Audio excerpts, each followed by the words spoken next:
All right. Hello, everyone. Anybody that's in chat, welcome. Tonight's going to be another chatting stream. I've got three amazing guests. It should be a good time. You know, I now that I realize it, I always try to like make it a mystery. Who do I have? But read the title. Read the title of the read the title of the stream. So it's pretty clear the three people I have. But before we show their faces, let's go through the calendar real quick. This is the TPN network. We try to stream for you almost every night. And so here we are every time. Here we are on the Wednesday night stream. So here's the Flipping Out stream. We're going to do the after hours show today. Tomorrow night will be Chuck Wirt with Straight Down the Middle, and then George Don't Panic Flip. So check him out. And then hopefully Saturday, Jedi McMuffin, our good friend Tommy, should be streaming. Then we'll be back up to the beginning of the week with Jordan and Becca at Hup Challenge. Hottie's actually on vacation right now, so Hottie will not be streaming next Monday. I don't know if we have somebody filling in for him, but still, if you haven't heard of Hottie, Frisco Pinball, the guy's great. Check him out. And then Tuesday nights is Mike, Lisa, and Carter. Good time all around there. So you missed him last night, but the VOD is on YouTube. And yeah, so make sure you follow them. So that's our TPN schedule. Another thing we are super grateful for with TPN is that beautiful background. Look at that. We have sponsors. And just to say, hey, Matt, how you doing, man? Just to say, we are grateful for these 8 sponsors. They help us out to continue to do this and provide you guys constant and consistent content. So real quick, anything LED related, check out Comet Pinball. They are fantastic, whether it's undercab lighting or lighting behind your game or trough lighting or replacing a bulb. They are awesome. Check them out. Measle Mods, they create some amazing mods for most modern games and some older ones. I definitely have some of their mods in my Turtles and Deadpool, so check them out. Scorebit, Jay and his crew have made an amazing product that you can put into literally any game and connect your game to the internet. A lot of games are getting achievements, and then all Scorebit is fully integrated into JJP games. Stern Pinball, the makers of some amazing games, they're kind of on a current hiatus, waiting for the next game to come out, hopefully later this year. But you're going to see some Stern Pinball machines in pretty much everybody's background on their camera. Speaker light kits. If you look behind me on my video when it shows, I have speaker light kits in both my Turtles and my Deadpool. They are fantastic. Lane, how you doing, buddy? Hey guys, thanks for doing this ASMR for me. Oh, okay. Next up, we have Pinball Photos. Pinball Photos makes some amazing decor for your pinball room. Check them out. It may treat you right. And then we have Zach and Nicole flipping out. Zach and Nicole, if you need anything, new machine, old machine, used machine, hit up Zach. He'll keep an eye out for you, or he'll get you on a list, a rumored title, and then all accessories, pretty much all accessories for Stern, modern games, some of the JJP stuff. He's on it. They are fantastic. I'm pretty sure all of us, well, none of the Canadians buy from Flipping Out because they can't, but the Americans, we sure do. And we enjoy working with them. Thank you, Lane, for changing to the right username, by the way. And then last but not least, Pinmonk. Pinmonk, they make some amazing mods. Typically, some of the gel or the LED inserts, he can change the color on those. I know I've had them in the Rush I borrowed. I have them in my Turtles. I have them in my Deadpool, as well as the silent flipper fan for your power supply. It's kind of a must-have mod, in my opinion, for all Stern games. And then the flipper fans to keep your flippers nice and cool. So there's all of our sponsors. And here we go. Boom. Here are the 4 people that we will be staring at all night. So, like always, thank you. Thank you, the 3 of you guys, for being here. We're going to go around the circle. So who you are, what do you do for TPN, and what was the last game of pinball that you played? So, Craig, I feel like you always go first. So, you know what? Let's just keep it going. You can go first. Ooh, you tricked me there. Yeah. You can go first again. So go ahead, Craig. So, hello, I am Craig Bobby, and I do top stories on the Pinball Show with Zach and Dennis, and that is a podcast that airs typically on Mondays. It's been a couple weeks since we've actually done one. We took a little bit of a break last week, but there'll be a show this weekend, despite the fact that it's the long weekend for both the U.S. and Canada. I believe we're still going ahead with the show, so that'll be good and get everyone back into the podcast. Last game I played, well, this is the only game I've played recently, but I'm gonna go and give you guys a little bit of a shocker in terms of, I'm not going to talk about the last game I played, but I'm going to tell you the last game I didn't buy. Whoa. And here it was, and this is going to be a shocker. So I had the opportunity to buy Godzilla about 3 weeks ago, Okay. and I passed on it. Believe it or not. What? All Now, right. before you think that I've gone crazy, um, so the distributor called me. I was kind of getting, based on Zach's production releases and news, I was getting the impression or getting a feeling that I was going to have an opportunity to buy it. And sure enough, less than a week later, my distributor called and said, "Hey, we got a few premiums coming up, and do you want one?" And I thought about it. He goes, "You have 24 hours to tell me." And so I thought about it, and we're going through some house renovations right now, and it was starting to stress me out. I was starting to go through all of the headaches in my head about, okay, where's the game gonna go? I want it to go Yeah. here, but it's not ready to go here, and then I was thinking about the money, and not that we couldn't have done it, and I couldn't have done it, but I wasn't in the mood for it, and I thought, you know what, I'm not going to spend this amount of money and not be in the mood to really celebrate it. Yeah. And so I thought, you know what, I'm gonna put it on hold, and I'm gonna wait till the next round. So I said, don't worry, I still want the game, but put me at the bottom of the list, But or not yet. Yeah. next time you get one, not yet. So I'm still gonna get one. I said, and don't forget me about Rush, because I still want the Rush too. But So, two things. Two things. First off, you and then I guys. immediately regretted it. Yeah. Uh, so two things. First off, you guys celebrate the 4th of July? No, we Oh, celebrate the 1st of July. First of July. That's Friday. Yeah, So, Friday. and what are you guys celebrating? Just So Canada Day. that's Canada Canada Day. Day. That's Oh. Canada's birthday. Canada's We okay. just call it Canada Day. It's not Yeah. Independence Day or any of No. that stuff. Canada Day. It's easy to remember. Well, you like United States of America Day doesn't really work, or No. USA Day. USA Day? USA Day? No, it's USA Day. No, it's well, okay. And then second off, Craig. I know we've talked previously. Avengers, like, are you? Because that's obviously something you could have sold Avengers and taken Godzilla. I mean, you're still holding on to Avengers? That one's I'm kind still of holding on to Avengers for sentimental reasons. I'm still wrestling with that. My plan ultimately was to get Godzilla in-house, play it, and then really sort of feel, the differences between the two games, and then making a decision whether I was going to get rid of it or keep it. I'm probably going to keep it at the end of the day, because it's like having your firstborn child. You put so much into these things. And I said to my wife, I'm like, I really put a lot of time into that game. Like the mods, figuring it out, messing with it, the problems, not that there's been a ton of problems, but at first with your first game, just all the stuff you go through initially. Putting the silent fan on the thing from Pinmonk, and just going through all of those things. You get attached to these things a little bit, and so we'll see. Then I play it and it kicks my ass, and I think, "Fuck this thing." yeah, that's fair. That's fair. Well, Craig, like always, man, thanks for being here. Thanks for having me. Mike, what's up, man?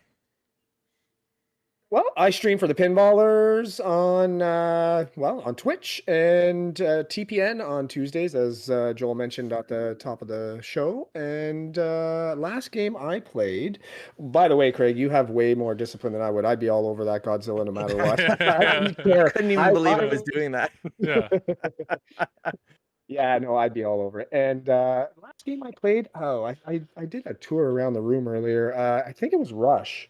Actually, I'm still trying to get better at that game. Carter just embarrasses me, and I'm really trying to figure the game out and the sort of the best path to get points.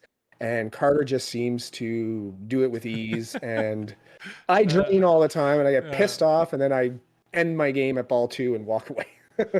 Well, it's one thing to have somebody under your same roof that's better at pinball than you, but like, I do a podcast with Tom and Travis, and they're both top 50 players in the world. It's like I get no sympathy. I can barely relate to them. My view of pinball and their view of pinball are different planets. So I get you, Mike. But hey, that's awesome, dude. That your son is into it. And Rush, man.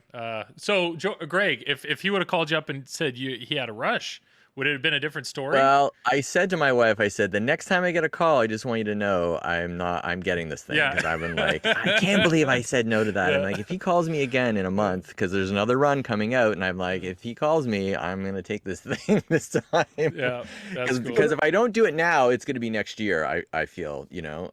Now, who knows about Canada? Because I know the production runs are a little, but I don't think they're running it. Like, this is the last run, I think, of the year that they're doing right now, according to Zach. Now, who knows? They might try and tuck another one in there, but this could be it. Godzilla. Oh, and well, yeah. Go. Oh, so I was going to say before I go on, I did promise Insanity Falls that anytime he was on the stream that I would shout out Insanity Falls.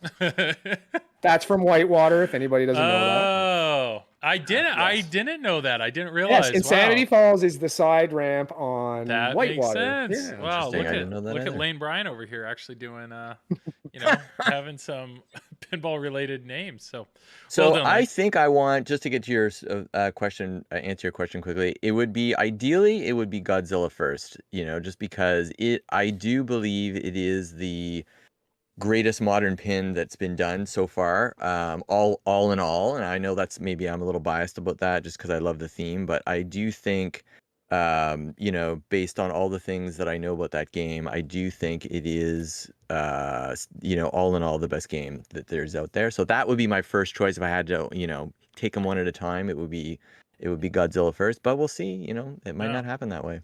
Yeah, I get you. Well, cool. George, this is your first time on, so introduce yourself. You know, what do you do with TPN? What was the last game you played? And he owns both Godzilla LE and Rush LE, so maybe he can let you know which one's better. No pressure. There's two Canadians here. Just saying. Yeah. My name is George. I stream on the Don't Panic Flip channel on Twitch Mondays and Tuesdays, and then on TPN on Thursdays. Yep. I try to help out with the streaming stuff as much as possible on TPN, and just be as helpful as possible with regards to streaming in general. And then last game I played was Jurassic Park last night, actually, on Twitch. Nice. Had MJ and an extra Paul over, and extra Paul, for whatever reason, ran into a tree and cut the crap out of his head open. So it was okay. Like literally ran with his feet? Like, he was outside smoking a cigarette, which we give him so much crap about that. He needs to stop as soon as possible. But they had just recently trimmed the trees outside my house, and he was pacing around in the dark because it was late and all of the lights are out around my house. It's not great. And because they had trimmed it, and he's a really tall person, he like walked into a branch and it cut right down the center of his head, maybe about 4 inches. And he came in and he had blood all over his face and his hands, and it was. Is it on stream? A scene from Halloween. I'm fine with blood. Like, it doesn't, like, just in general, I don't like gory things. And he's like, hey, I messed up my head. And right into the camera, you see him and he's like, oh, I'm like, wow, that is a deep cut. And then he pulls it apart. It's like, oh my, no, absolutely not. So there's a clip of that right now from last night. But wow. Was he not wearing the light up shoes for visibility? Yeah, good. Yeah. Paul introduced me to the light up shoes at TPF. Those things are pretty killer. But that's no smoking. That's a good advertisement right there. Yeah. No, what happens? Right. You'll gash open your head. Did he have to get stitches or staples or anything like that? We put a Band-Aid on his head. Like, that'll work. Yeah. Yeah. I'm sure he's fine. The thing is we were also testing. I have 2 different Don Julio tequilas. So we were trying to taste test the Don Julio Blanco versus the Don Julio 1942 last night. And maybe we taste tested a little bit too much. It didn't seem to bother him. It was pretty late in the stream. Nice. Yeah. Well, if you want more quality content like that, feel free to watch Don't Panic Flip 3 nights a week. So yeah. And then, I mean, shout out to George. So 2 weeks ago, I actually battled George on his Thursday night, and he kicked my butt 7-3. But hey, we had a great time. Yeah, definitely. If you don't know, I mean, if you don't know George, you must be new because he's awesome and he streams all the time. But his battles are fantastic, and I hope I hope Mike and Craig, if you ever get a streaming rig, if either of you guys have an opportunity to battle George, it's a real good time. And then my name is Joel. I do the Triple Drain Pinball podcast. I stream every Wednesday night here on Flippin' Out, and then I stream every other Thursday on the Flippin' Out dedicated stream. And the last game I played was GNR. There it is. GNR, man. If you listen to the last Triple Drain, I've said a lot about it, and I still feel like it is a very good game. What it does incredibly, incredibly well. But I do find it can be somewhat repetitive. You have a build stage, and then you get into a song. Now, the song can be different every time, but it's build, song, build, song, build, song. But I will tell you, last time I streamed, I had my best game by far. I mean, I'm not the best player. My high score before last stream was 9 million points, and I cashed out like almost a $30 million point jackpot. And what a feeling! Like Mike knows, he's had a GNR. When you're pushing, like, there are times when you're playing a pinball machine and you get to a wizard mode, or you're one shot away from a wizard mode, and you start to tighten up and you're like, I got to hit this shot. But in GNR, there's an extra level to it because you have an option. You don't have to hit that shot. Or when you hit the shot, do you want to keep going? And that's the thing that it's like you tell yourself, like, I'm cashing out. And then you hit it and you're like, but wait, maybe I can do more. And, man, what a rush, like what an actual genuine adrenaline rush when you finally, you're all tense and you really think you're about to lose it all. And then you hit that shot and it's over. So I don't know. It's a fun game. I'm riding this roller coaster with it. I'm having a good time with it. What do we got? Insanity Falls. Guess the last game you played. My guess would be, what is it? Riverboat Gambler. Yep. Whitewater. Yep. And then Bob, Outlaw Pinball is here, everybody. Feel free to check out Bob and Outlaw Pinball. They sell some awesome merch, including that hat that Mike has. And they do giveaways, so check them out. And then Gamin' Rulin'. Is that Gaming Rulin'? Yeah. Mike, do you buy toppers? Nah, he doesn't do it. No, I prefer pinball machines. I actually just bought a System 11. I bought a Space Station. And the game cost me less than a Black Knight Sword of Rage topper. Yeah. I mean, wow. There's no argument. Yeah. There's no argument. A game or a topper. The problem is, that topper though. Yeah. Right? Like that is the only topper that I actually would buy. Actually, that is an amazing, amazing topper. The Black Knight topper's legit. My problem is I bought one, and now that I did, there's some empty space. It's a problem. George knows. Once you start it, you're stuck. But here I have a topper for Avengers. this is my Avengers topper right here. Yeah, that's awesome. Well, cool. Well, let's dive in. A few things to go over. We're definitely going to talk about Toy Story. Obviously, Toy Story from a news standpoint is kind of the only thing to talk about. But George, being that you are on here, one of our more popular streams, it's actually gotten a lot of views on YouTube. We streamed.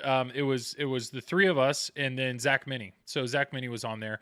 I threw out a question, and the question was, if you were to sell your collection, so you're starting from scratch, and you had to rebuild, and you could only buy 5 games, which 5 would you buy? And it led on to a really good conversation, and I'll bring up this. Let me go ahead.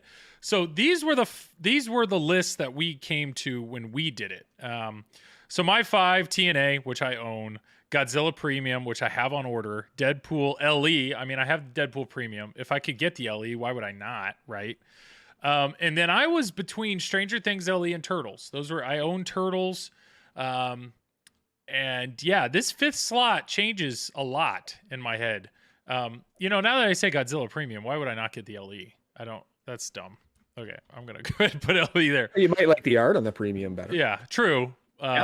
And then Stranger Things. Stranger Things, my reasoning behind Stranger Things was it is such a unique experience with the projector, and my friends and family loved it when I had one, and I had the Pro, the UV light kit. It's just a very unique thing. So I don't know. My number 5, I mean, I could say like a P3 that way I could get more games or something. But yeah, that's a very modern centric list. I know it is. And I know, but one of my justifications was single level playfields like Fathom and stuff. There's some really good older games, but I just feel like TNA is like kind of as good as they get with single level. So I don't know, like TNA, it's modern, but it kind of fits my older. I don't know. That's always been my justification, but that's my list. So Craig, if you want to roll through yours real quick, you can see it there on screen. Yes, so I did Godzilla LE and Rush LE because those are dream themes of mine for sure, or up there with sorry, my game's going off in the background here. I didn't turn it down. He say, "Don't forget about and then me." That's what he's saying. Hey, yeah, and then the Stranger Things LE for the same reasons. Boy, and that season 4 Stranger Things really fired me up about that pin again. And I've been feeling all the way through that series that I'm like, damn it, why didn't I buy that game? Because every time I played it, I had a blast playing it as well. But I just thought that theme might wear thin on me a little bit, just because, I do think over time it may seem a little bit dated, but damn it, it's such a fun game. yeah, And the Wonka, up until Toy Story, and I still think now that I've seen Toy Story, Wonka I would still take that over Toy Story based on what I've seen.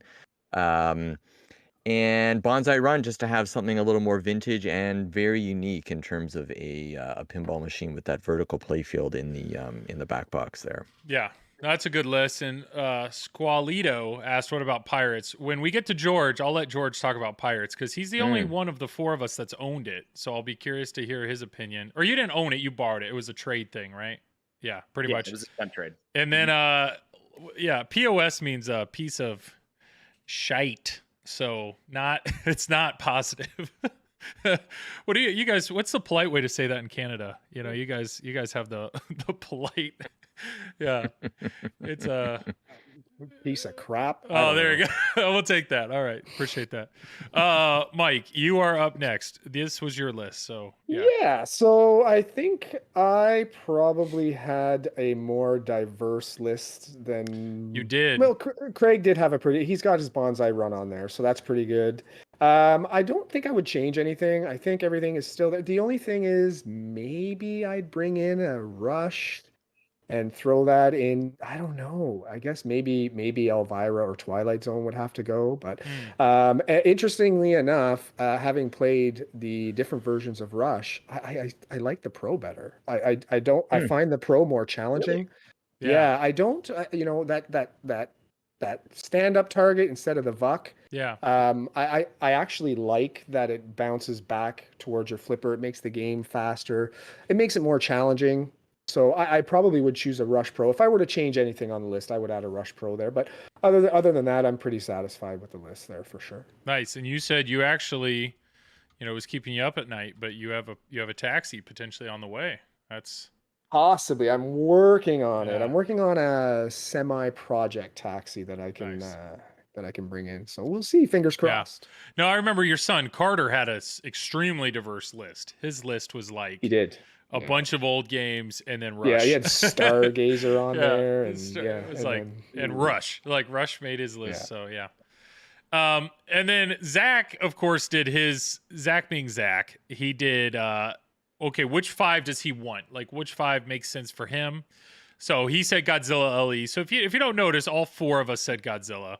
Then he said Jurassic Park Premium. Apparently, he loves the artwork on the Premium, and he's done a bunch of stuff to his Premium to make it like a better version in his mind. Wonka CE, he's a huge fan of that. Then the Star Wars Comic Edition Premium, he's adamant that Hyperloop is a necessity. He loves Dwight's Code. And then Walking Dead Pro, even though he hates the way it looks, it's like he just thinks it's the epitome of code, and it kicks his butt. So that was following my guidelines.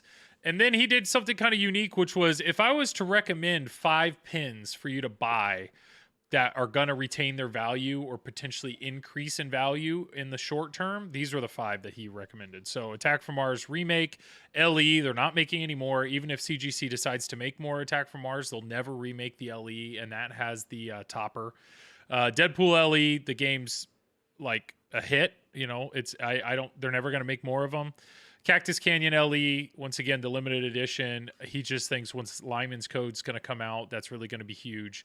Wizard of Oz Yellow Brick Road. I don't remember why, but he was, I don't know. He was all about it. He was all about that once because they're not going to make any more. And then Adam's Family. He just think Adam's Family, it's like the most popular game ever. So if you can get a nice one, like a really good one, he just feels like the value of that is only going to go up. So that was Zach's list. So now that we've done the review, George, if you want to, hop in here, I'm curious to hear what you would do. And maybe, unless Pirates is on your list of 5, what was your real quick view of Pirates? So I have Pirates as an alternate, actually. Oh, okay. So it's and positive. For a weird reason. Okay. Yeah, Pirates is a really hard game to maintain. And it's not my style of game. Like the goal there is basically to start as many multi-balls as possible. And I really enjoy progression, but that is more about like crazy levels of multitasking while you're in multi-balls. And like I'm multitasking and managing 2, and now I want to start a 3rd, and then I want to start a 4th, and then I want to start a 5th and get to that 6th, all at the same time. And at the same time, I still don't know if they've released the final wizard mode on the game. The last time I had it, it still hadn't been released, which to me is always scary. When the code isn't actually finished. Sure. It's not, It's like 9.9 still, isn't it? It's not even 1.0. The final wizard mode, which I don't know. I mean, there's a lot you got to do to get to that point. So I don't know how many people, how many owners are actually like, bummed I hit that screen again. But I mean, it seems pretty out there. But at the same time, it is it is a game that's incomplete. So I see what you mean. So interesting. So George, you're saying it's an alternate because it breaks? That's your No. Well, I'll get to that. Okay, you go for it, man. Yep. There's like my favorite games, but then there's also the fact that I only have 5 games. Okay. And when I want 5 games, I want something that plays long. I want something that I find challenging. I want something that's brutal. And then I've got 2 alternates that kind of fill a specific void. Right. And that's where Pirates of the Caribbean kind of comes in. And I actually put that, and this is going to sound weird, but I put it alongside Godzilla. Out of all of the games I currently have, I like Godzilla the least. Okay. I think Godzilla is fantastic. I love what it does, but when I play the game, it doesn't feel rewarding to me. Like I don't feel when I'm playing Godzilla like I'm a good pinball player. Whereas Jurassic Park and Star Trek and Tron and Rush and Teenage Mutant Ninja Turtles, I feel rewarded because I can anticipate where the ball goes, and I get a feel for the game, and I don't have to make a conscious effort. I just have to put a few games on it, and I'm like, okay, great. I remember how to play this. I can find the shots and I can do the things. And it's so mind-blowing to me. But on Godzilla, I can never anticipate where the ball's going to go. It banks off something, hits another shot, banks like ricochets off that and goes down and normally out. Like a shot you normally would hit one way, it comes back out that way, hits my flipper, goes up the in lane, spins back around and goes into an out lane. Like I can't anticipate in Godzilla where the ball is going to go. And it usually takes me, it's maybe if I haven't drank too much, by the end of the stream, I'm consistently putting up a few 100 million on that game. And I don't know why, but I find it really, really frustrating. I like the rule set on it. I absolutely love the on the LE that I have, the moving moving building. Yeah. And I love the fact that as it moves up and down, it changes the route of the ball. 100%. I geek out about that because to me that it's just so fantastic. Like it's just another thing the programmers can use. And of course it's Elwin. So when he works with his software developer, whose name I can't think of right now, Rick Nagel. Thank you, Rick. It's integrated. Like as it moves up and down, there's a reason it moves one way versus the other. It's not just trying to mess with you. And I love every part about it, but I find it ridiculously challenging, which is why I put that to me in the same number 5 position. I almost didn't keep It almost Godzilla. didn't. It's almost not on the list. So first off, that experience you have playing, that's my world. Okay. So now I think you now know. Now imagine taking that and ramping it up like 5 times. That's how I felt when I played Rush. But Dr. John, how you doing, buddy? Hope you're doing well. Hope you're having a beautiful Thursday afternoon. I have a question about that Godzilla building. So when it's moving up and down, is it always thinking and feeding the flipper that you would need most for your next progression in whatever mode or multi-ball or whatever you're playing? Does it do that all the time? Like if you No. need the left ramp, is it going to, move so the ball feeds to your left, flipper or anything? No, it doesn't. See, I haven't played it. Oh, yeah. There's times as when it moves down, it specifically doesn't create the shot that would allow you to get through the mode much easier. Yeah, or you can plan accordingly. So there are some people that they're like, well, where's my building at? And your building location is going to be at whether or not you're locking balls.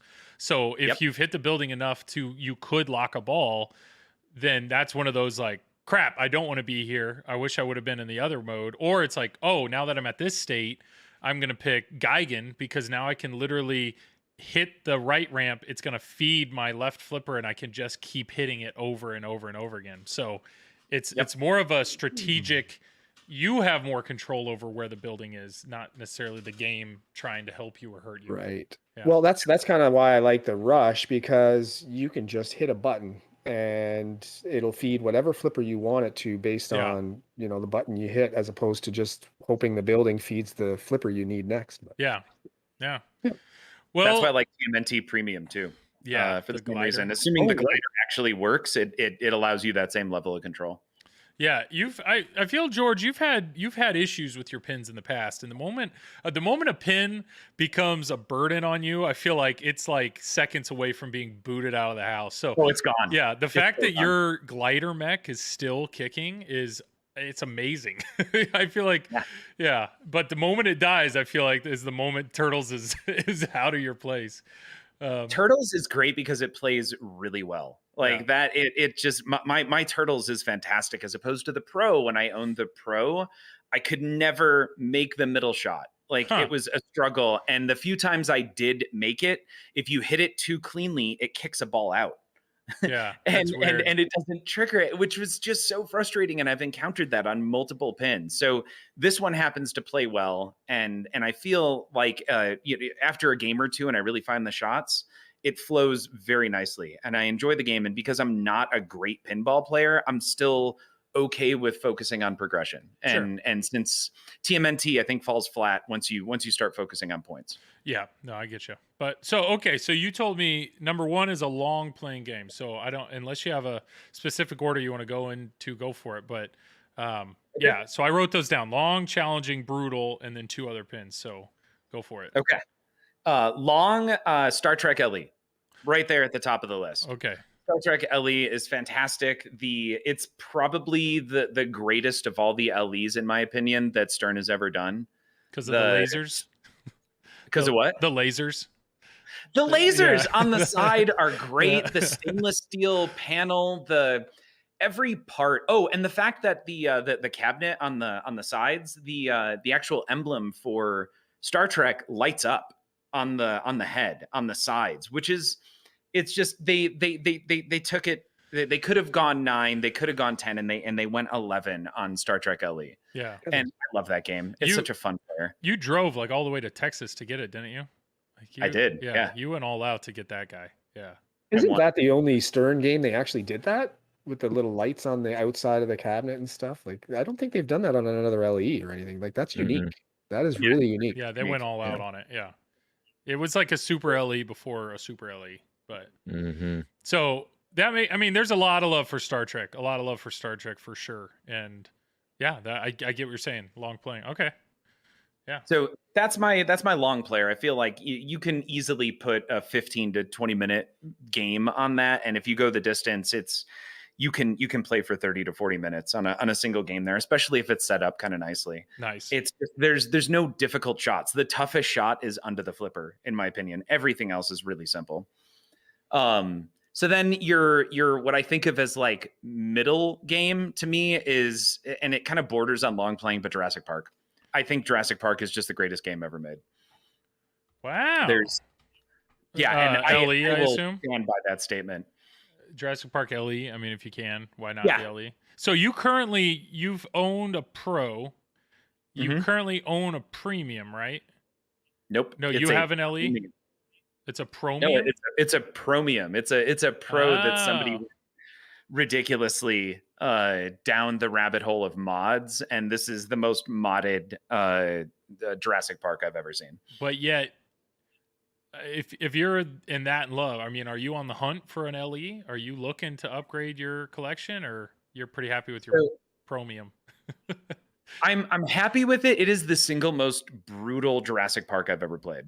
And I feel really good also knowing that when Escher comes over, he confirms it's that brutal, and the play field is slightly warped. Yeah. So it feeds the outlanes like crazy. And I have yet to get Stern to unfortunately to respond in a in a perfect world it would be a populated playfield. Yeah. But love Stern. It's Jurassic Park, and even with the warping and the fact that the outlanes are just brutal, it's still the single most fun game I think I've ever encountered. And it can be tough some days. Some days I feel like you can nail it and play it forever. It's one of the few games where I feel like I can hit an 8 to 10 way combo consistently. And it makes me feel like I'm a good pinball player when I play it. Interesting. And then you take in what Keith did and Rick with, and I've said this and I just want to repeat it once, is the playfield has a map on it, and the map is all about the direction you go from the main gate to visitor center on that, right? And you can go left, you can go right, and that is coordinated with a toy on the playfield, which is what I call the Nada Jeep, which either is facing to the left or the right. And the Nada Jeep, the direction it's facing when you actually start a paddock or when you clear a paddock, that's the direction you go on the playfield. And then on top of everything else, the LCD, when you're in a paddock, is a first-person point of view of you driving the Nada Jeep. Yeah. It's a crazy level of immersion I've never experienced in another pinball game, where the toys, the playfield, and the LCD all bring it together wonderfully. And you just throw in the fact that it's dinosaurs, and I love every second of it. I mean, there's no denying it's a great game. I think Lane wants to tell you you're wrong, but it is interesting. I mean, I think most people think Godzilla is a better shooter than Jurassic Park, or at least it's a more forgiving shooter than Jurassic Park.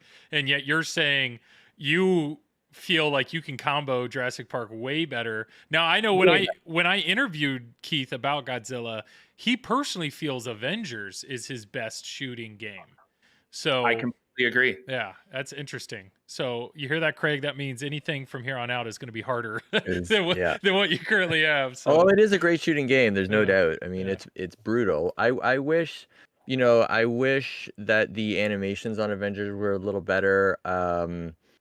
I wish sometimes when I'm playing it, kind of like what George says, I find that you have to think a lot in that game, and sometimes it's just nice to forget that stuff and deal with an easier game. Like I find whenever I've stepped up to Stranger Things, or even a game like Rush, it's just like you're just playing it, and it's just a different vibe altogether. Like you can I find when I play those games, I'm like relaxing, whereas Avengers, I'm like tense. I'm like trying to think about.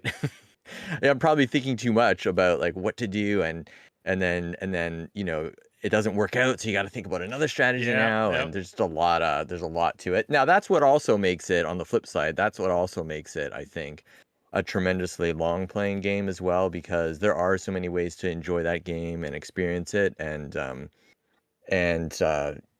it's not a perfect game by any means, but it is a great shooter for sure. Yeah. And it looks like, Bob, Outlaw Pinball, he agrees. And I know Jurassic Park, there's some people, I know like Jordan with Fliptronic, he had it and he hated it. He got rid of it quick. And then there's other people that just can't. And we sold ours. We sold ours. Yeah. We had one. I actually have had a Star Trek and a Jurassic Park and sold them both. Yeah. Interesting. And any particular reason why, Mike? Well, Star Trek was sold because Rush, and Jurassic Park was sold because Godzilla. I mean, they wouldn't have gone otherwise. I love both of the games, but you I'm don't in a regret, position now where it's one in, one out. yeah. So, But you don't regret it. You don't like now that you've owned Godzilla for a few months. You're like, crap, probably should have kept Jurassic Park. no, I definitely won the battle on the upgrades for sure, but that's not taking anything away from Jurassic Park or Star Trek because they are both fantastic games. Yeah. But I just you want a new Oh game yeah. and you got to get rid of something. So Unless you're Craig, and Craig says no. You know. then you just say no, Yeah. I don't want the new hotness. No, It's Craig, okay. Craig and his Not yet, self-control over not here. Yeah, jeez. It has to be Jurassic perfect. Jurassic Park was unfortunately. Yeah, I'm not in the right mood. Okay, I don't want the game. I'm not in the right mood.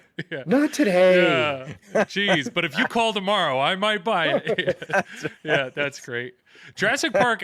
Jurassic Park was before I started streaming, and that's definitely a game I wish I would have a chance to borrow or own for just to, I don't know. There's a lot of love, and anytime I've played on location, it's just location plays so much harder to really judge a pin compared to having it at home. But Dakota Mike, so Jurassic Park frustrated me when I owned it. I couldn't progress as much in the game as I wanted. Dude, I know the feeling, man.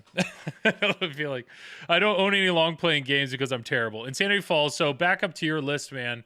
You had a decent list. Riverboat Gambler, I don't think anybody will ever agree with you on that, but that's fine. You do you. Twilight Zone, Mike had that. Deadpool, I have that. TNA, George may have that. I have it, so I'm with you.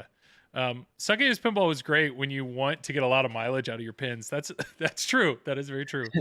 So Brutal. This is probably a game that Insanity Falls doesn't want. So Brutal, George, what fits into your Brutal game? So it's TNA. Yeah, that a boy. It was the toughest decision between TNA and Stars. I don't need both. Okay. And I love Stars. It's brutal. It's fast. I love the fact that you're trying to get points, and there's so many different ways to go about scoring. And on top of that, it's a gorgeous game. Stars is beautiful in a lineup, no matter where it is, no matter what's surrounding it. It's great. But it's TNA. TNA is the same thing, but an updated rule set. And we know that we're also getting TNA 2.0 rules coming out. And I'm expecting a lot more on the scoring side likely to be added, which hopefully makes it even better for when, I'm consistently defeating the ninth reactor.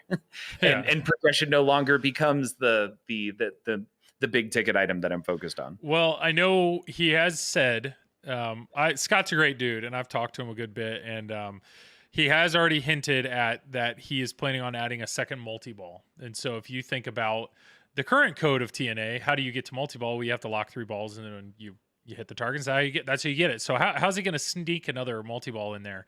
And as far as I know, the multi-ball deals with you basically have the ability to enable it while you're, I think, in the process of overheating a reactor. So it kind of brings in a risk reward element of, do I want to push to try to get the multi-ball going, which would increase your overall score of the reactor and potentially help you do it, or you have the ability to blow up your reactor. Like, what do you want to, I don't know. So it's going to bring a risk reward. I don't know exactly the code of when he's going to throw that in there, but it's obviously going to be a code-based multi-ball. And I think that'll bring in some more decision-making, which will be a lot of fun to TNA. So, George, I fully support your choice of TNA. So well done. Yeah.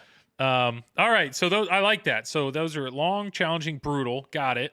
So really just easy, medium, hard is what it sounds like. Yeah. And then Godzilla LE made the cut. So what's the last one here on your list?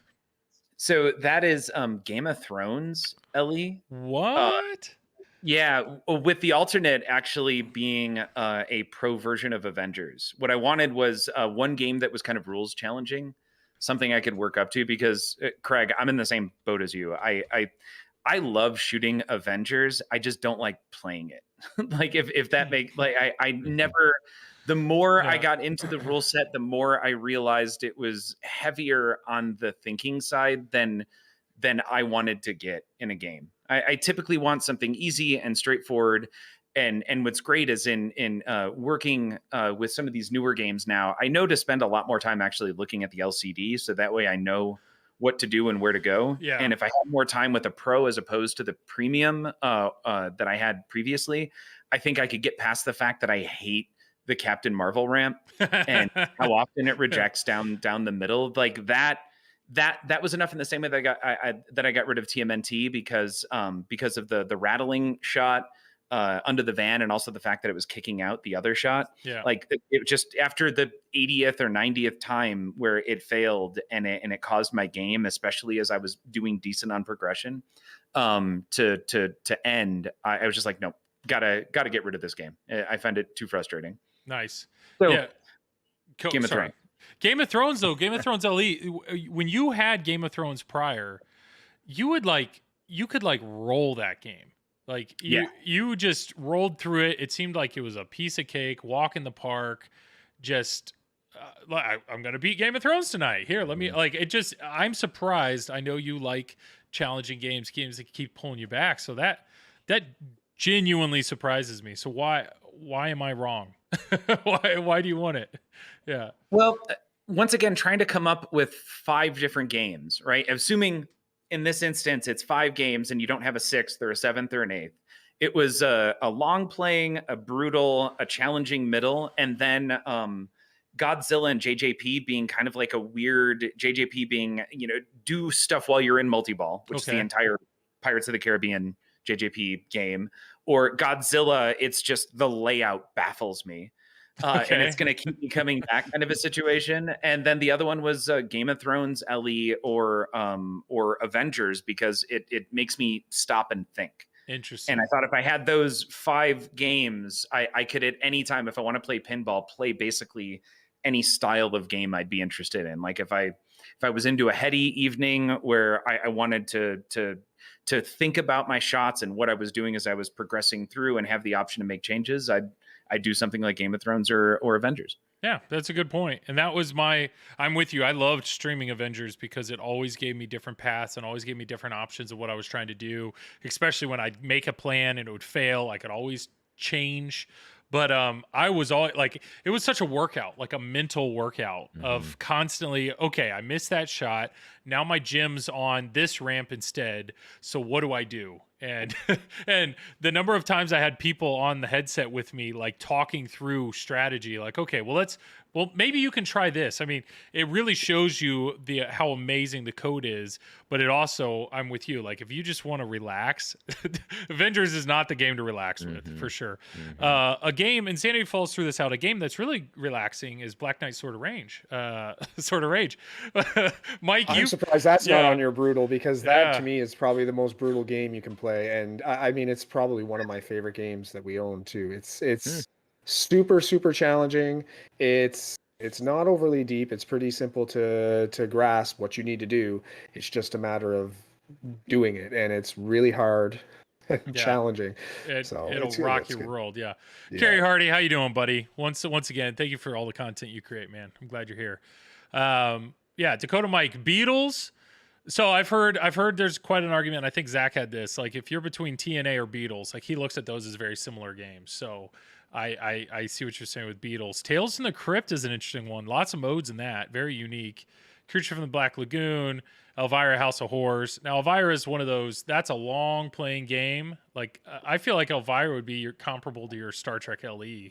Yeah, that's it. Yeah, when he mentioned that, I said that's probably similar to the Elvira. It's not there's all the shots are pretty easy to hit. Yeah.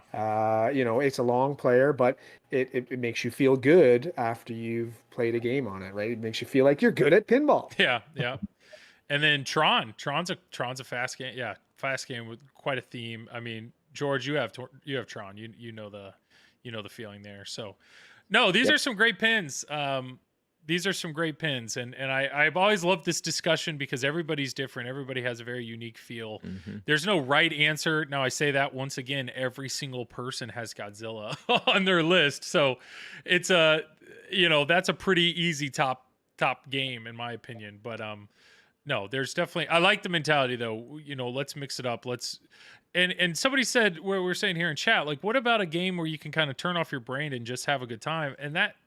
Maybe that's an unfair segue, but it may actually be a good segue to kind of turn towards our Our Toy Story talk. Yeah, we need to talk about Toy Story a little bit. I know we're getting right to about the halfway mark. And Carrie, I'm not going to do it to you. I'm not going to send you to the. Carrie Hardy shows up, and like within a minute, we do the ad reel every time. So I'm gonna delay it here, Carrie, just for you. But yeah, maybe we'll just go around just quick impressions. I know I shared a lot of my views on Triple Drain. I'm curious. I don't know. Let's start with Mike. Why not, Mike? Your overall view or what you've seen so far of Toy Story, or Toy what Story. what do you feel like the goal was with that machine? That kind of thing. Yeah, just thoughts. I feel like they achieved their goal with what they wanted to do with Toy Story. I think they wanted a machine that wasn't technically complex for the player to play, but still had enough things to do, was fun. The art. I think the game's beautiful. I think the game looks Mm. fun. Would I personally own one? I don't know that I would own one, especially after watching Carl and what he did this past weekend with the game. I think that while I would have fun with the game, I do think it probably wouldn't be a long-term game in our collection. I don't, a lot of people were complaining about, well, there's no, major mech or major toy or anything like that in the game. While typically a game has that one mech that's like it's like a new mech, let's say, like for example, Willy Wonka had that little scoop that rotated and opened up for you. Yeah. Hobbit had the dragon. This one doesn't have anything unique. There's not a new toy, but there's enough toys in it. You have the spinning disc, you have the Gabby pop up, you Yeah. have the jump ramp. There's a couple spinners. There's a lot of shots there, and it looks great. And it looks like a fun shooter. The only thing, like I said, was after watching Carl play it and go through the game 4 or 5 times in one session, in one game, Yeah. through to the wizard mode, I feel like maybe it's just not a game that I would personally have in my collection, but I really, really want to shoot it, and I definitely want to play it and get my hands on it. I just don't know it's a game that I would personally own. No, I think that's a fair and good assessment of it. Yeah, Craig, you wanna throw in you got Yeah, I would agree with everything Mike said. I think the game is absolutely gorgeous. I think based on I think it took a lot of arrows early on as the shock of the theme hit people. I think a lot of people the rumors were out for years that Jersey Jack was going to do Toy Story. I don't think people anticipated that it was going to be Toy Story 4 specifically, and so I think that irritated a lot of people or was a bit of a disappointment.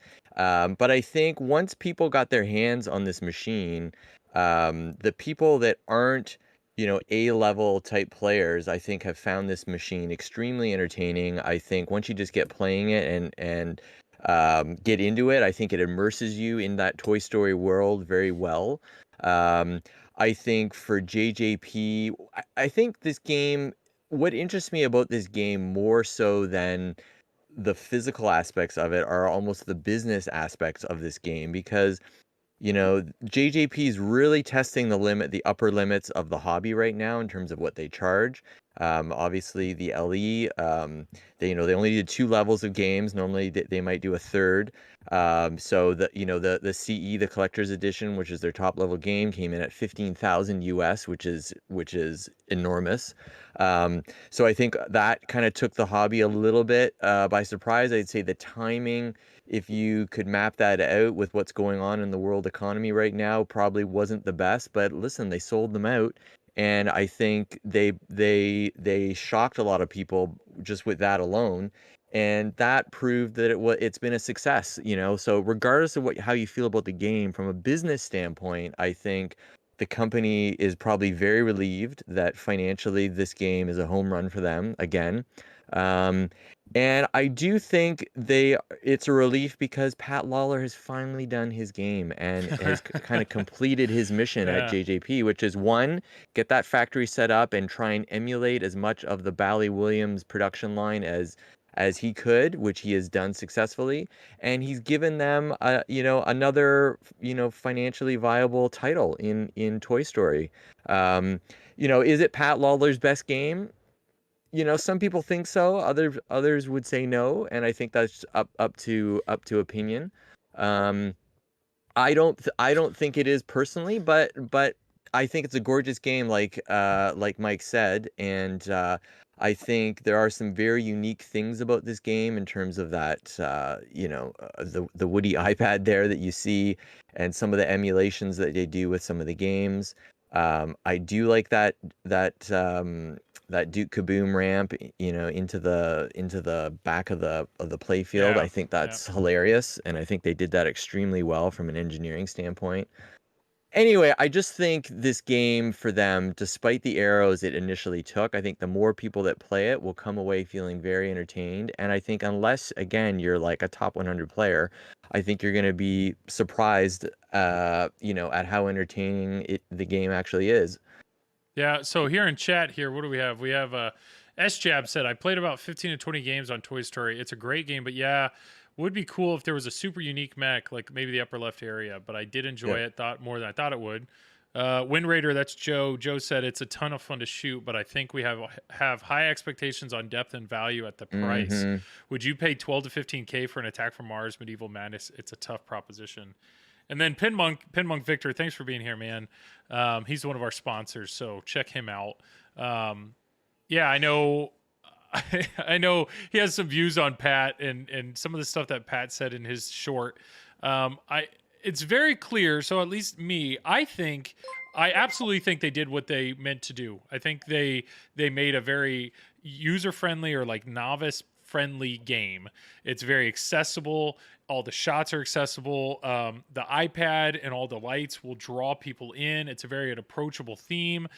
My biggest thing is I think they nailed it out of the park for all of those things. I feel like they designed a game for novice players or for new people in the hobby, and they did everything right except for one part, which is the price. I think if this game would have been $8,000 or $8,500, if this would have been SE level game, we'd see more on location. We'd see more. Like, that's my problem, is I think this game would probably do really well on location, but what operator wants to pay $12,000 to put this on location? Well, how long is it going to take to pay that back, right? Yeah. Exactly. In earnings, Yeah. it's going to... And that's my issue, is it's just this game came out, and the $15,000 version is really not any different. I mean, it's a cosmetic thing, but, if they would have kept the SE and this be the SE, and then the LE and the CE, you have another mech in there, I could get behind that. I could get behind an $8,500 SE that looks like that. But it's hard for me to swallow that that's a $12,000 game. And Dennis Kriesel said it best. He, on Eclectic Gamers podcast, he made a comment of, and we're not just here to just fluff up how great Godzilla is, but he said, if Godzilla Premium is $9,000, look at what you get in Godzilla Premium. You get the building mech, you get the Mecha Godzilla mech, the rotating ramp with the extra targets. You get a bridge that goes up and down. You get all that, and then imagine getting none of that, but then paying is this $3,000 more than a Godzilla? And what's the main difference? The RGB LEDs throughout the whole game. He's like, that doesn't matter. We should ignore, and I'm all about the light show. That's one thing I love about GNR. That's one of my only, and we're going to talk more about this later, but that's one of my only complaints against Stern right now, is I think Stern crushes it on every level. But give me give me more RGB LEDs. I feel like Stern, give me every insert clear and put a 3-color, an RGB LED behind it. Just if you guys can improve your light show just a little bit, I won't have anything to complain about with the Stern game. But I don't know. That's my thought, George. I mean, we've said a lot. Were you considering buying this, or what's your view or reaction to Toy Story? Was not considering it. Probably will never. And I had, I would say, by no means a hot take, a consistent take with most other people. Initially thinking that Toy Story 4 was a weird way to go. Yeah. As opposed to Toy Story. But the more time, the more I've spent actually looking at the game, and I tried to go play it this weekend. And I ended up going to all of the wrong pinball locations in Denver. It was at the Lodo version of 1UP, not at the other two I went to. But I actually think it makes the most sense to do Toy Story 4 because you're not losing any of the characters from any of the previous versions, right? So you have access to all of the characters from Toy Story 1 to 3, the bad guys from 3, that's kind of gone. But you also get, in my opinion, the best side characters in number 4. You get Forky. And for whatever reason, people don't like Forky, but Forky is amazing. And it was such a great addition to the 4th movie. And then you also get Key and Peele in the in the Two Rabbit, which is fantastic.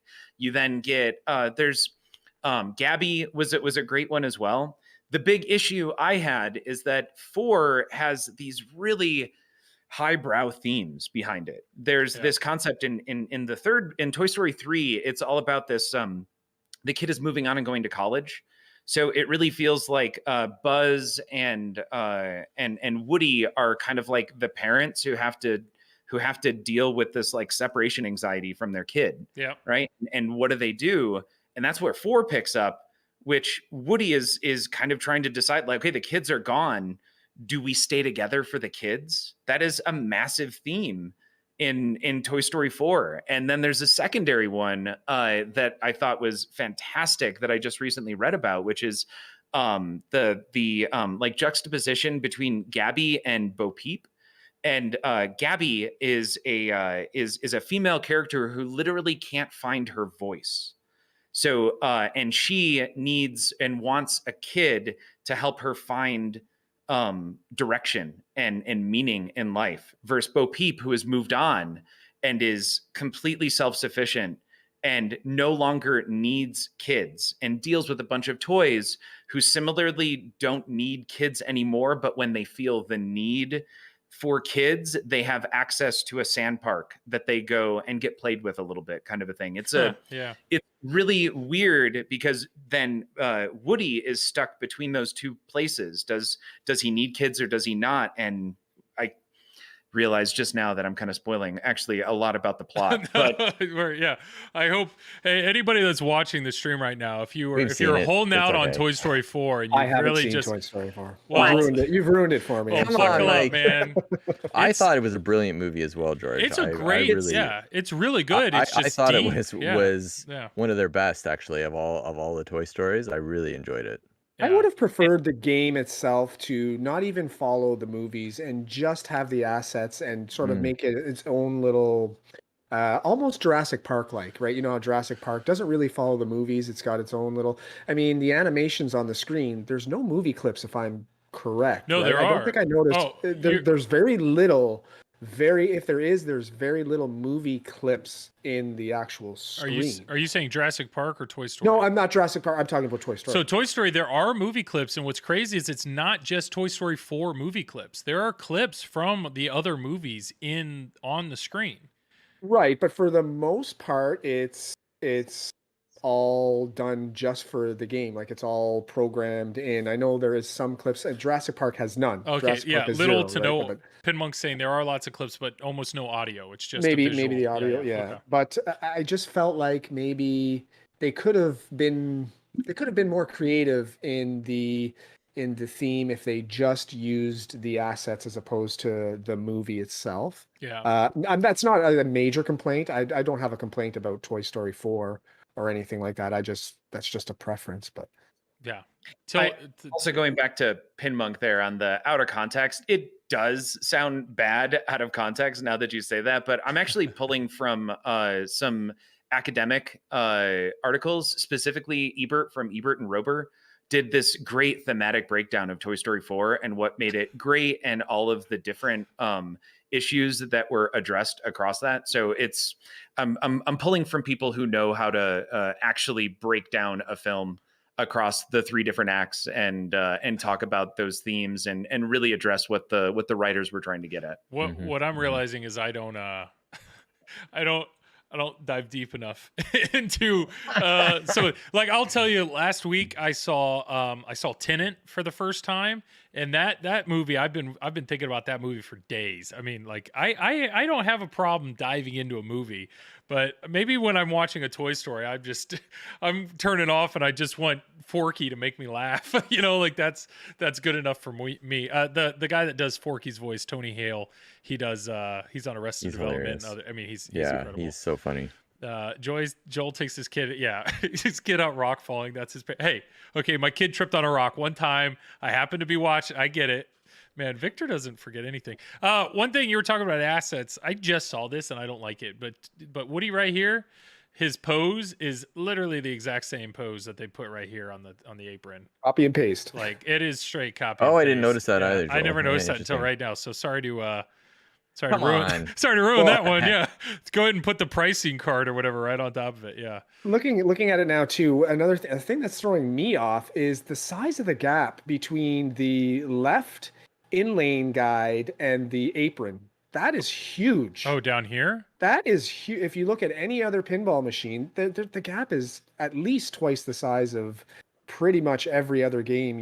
It's almost like there's space there that they could have lowered the flipper a little bit, or I don't know. Like it seems that's off. weird. Yeah. Interesting. X-Men has a similarly large gap down there. That's- Like it's I almost wonder why. to death save on an X-Men. You I just wonder.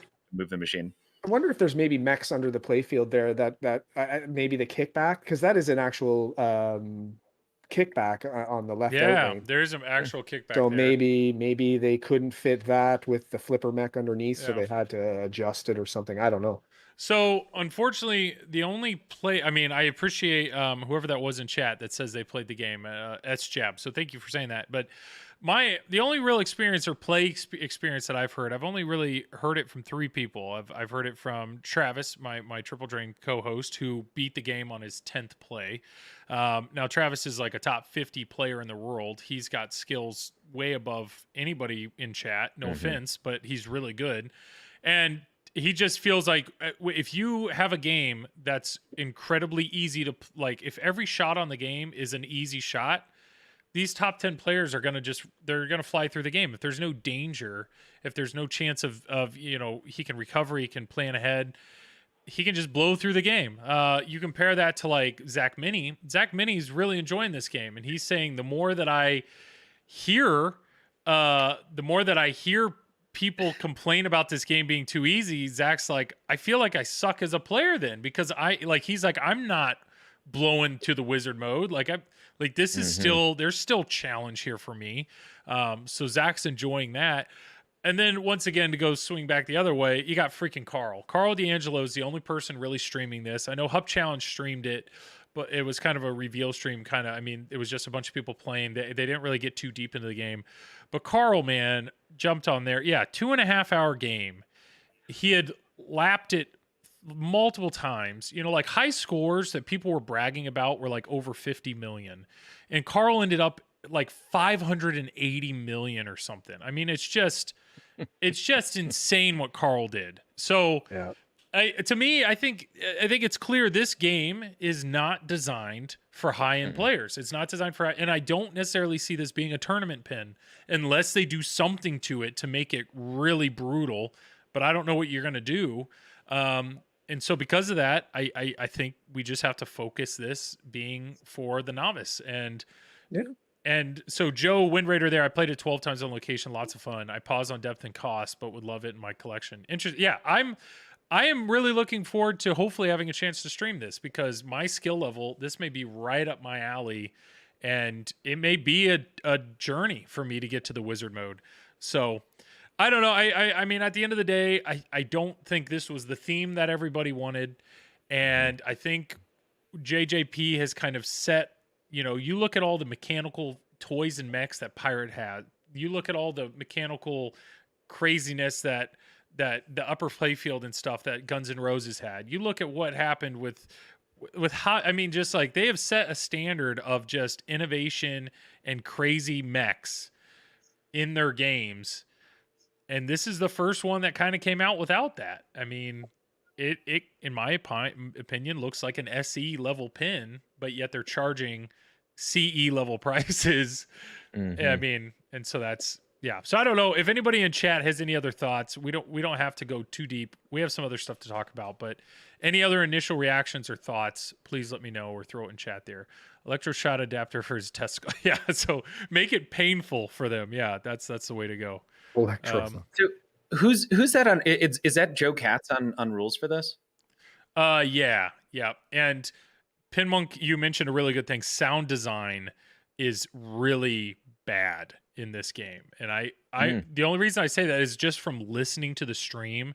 It's a ton of repetitive call outs. Carl started making fun of it. He's like, oh, there's the shoot everything call out. Like, it's Tim Allen going, shoot everything. Like, it happens all the time.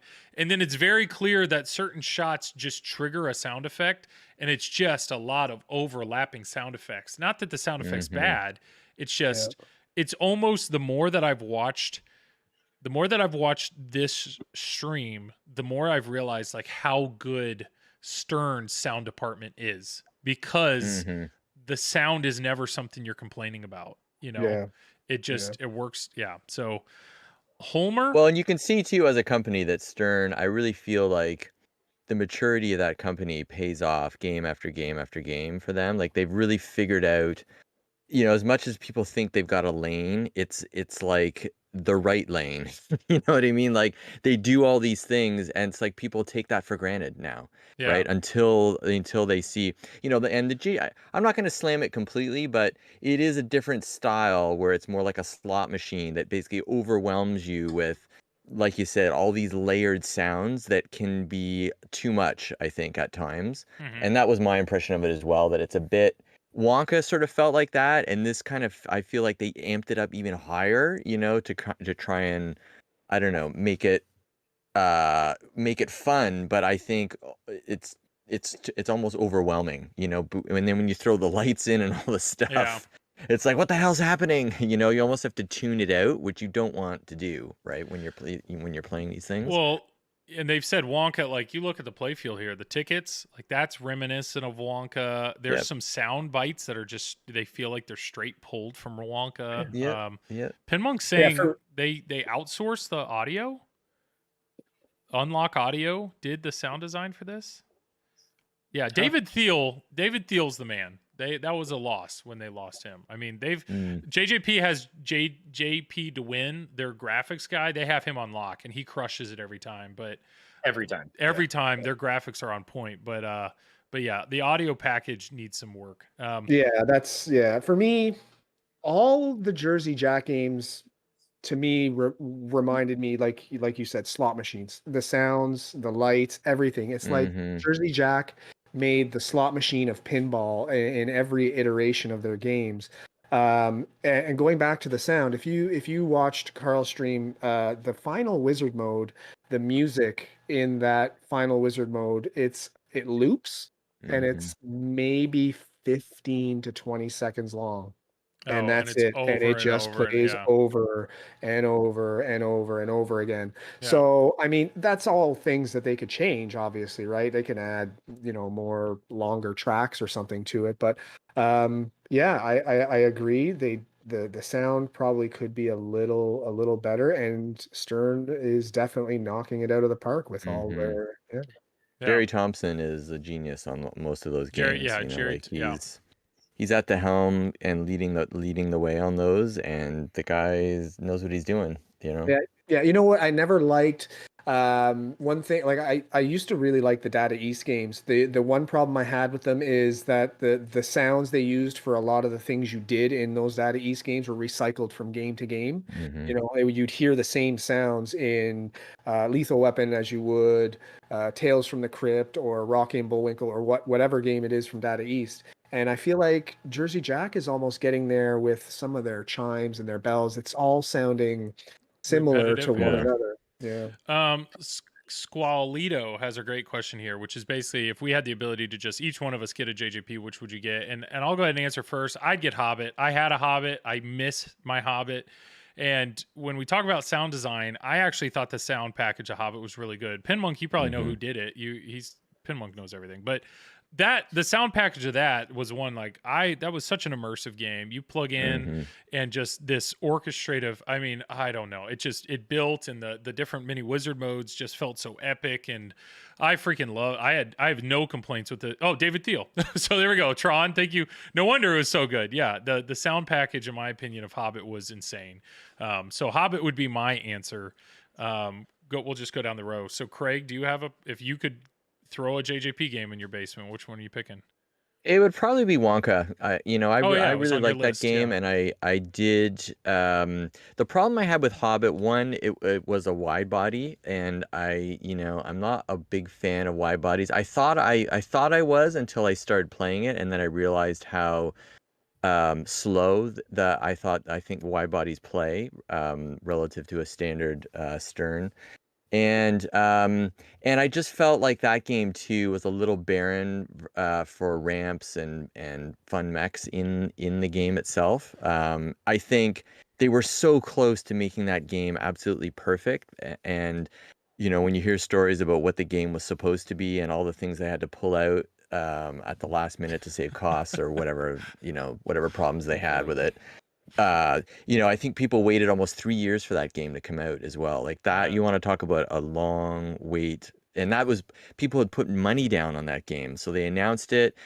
I don't think they really showed much about it. People put money down and then they waited for literally 3 years. So I think it was a bit of a desperation move. They were really up against it in terms of cost overruns and time, and they just sort of, I think, just at the last bit stumbled with some of those mechs. So as much as I love the theme, I think in terms of the complete package, I think Wonka was it for me. Good choice. Yeah. George, go ahead, man.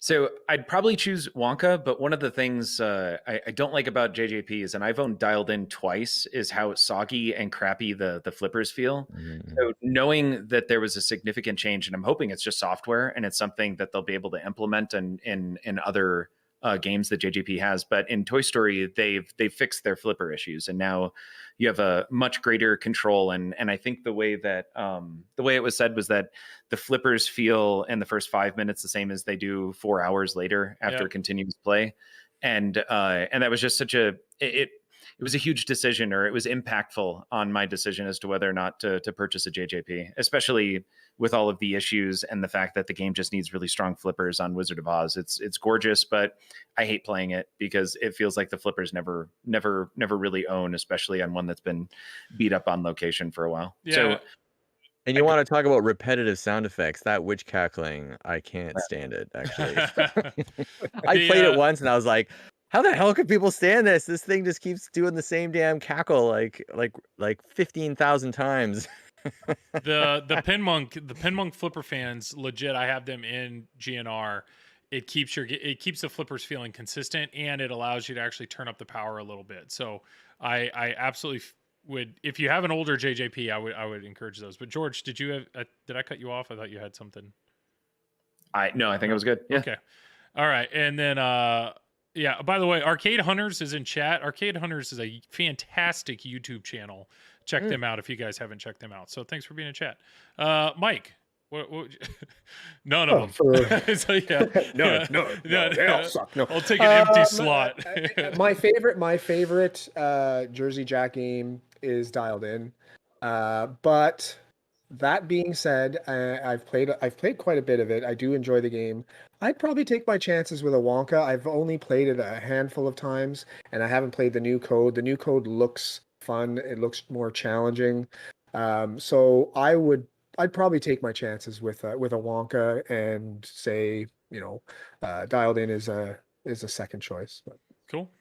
Well, there you I wanted go. to mention that about Toy Story, by the way. The fact that Joe Katz is on the code, and Joe Katz, if you ever got to see him play, or at events, or if you got to see him play on stream when they were streaming Pirates of the Caribbean at the same time they were designing and implementing, Joe is an amazing pinball player. Yeah. Like really, really good. I doubt that the future iterations of Toy Story will continue to not award looping or do something different. It seems like there's a minor, it may be a significant, but some sort of minor code change that could be done that rewards you for looping through and increasing difficulty somehow, or I just see that being able to be fixed with code, and knowing that Joe went back through and cleaned up Wonka, I would expect something hopefully kind of similar in Toy Story.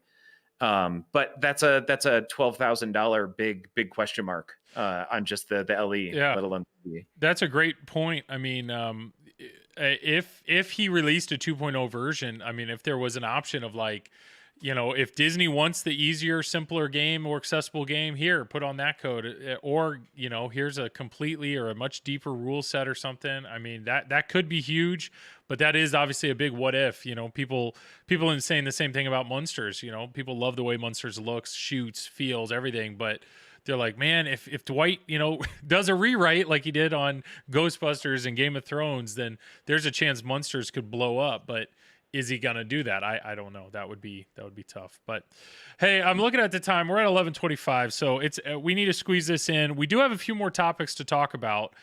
We are going to talk about. We have some mod discussions to talk about, and then just buying pins currently from different manufacturers. We've all had some unique experiences there, but I do need to run the ad video. We have some amazing ads like PinMonk in stream here, so don't go away. If you are going to step away, it's 3.5 minutes long. I don't know, go take a tinkle or get a drink or whatever and come on back. But otherwise, make fun of PinMonk in his amazing video here. So here you go. Have a good time.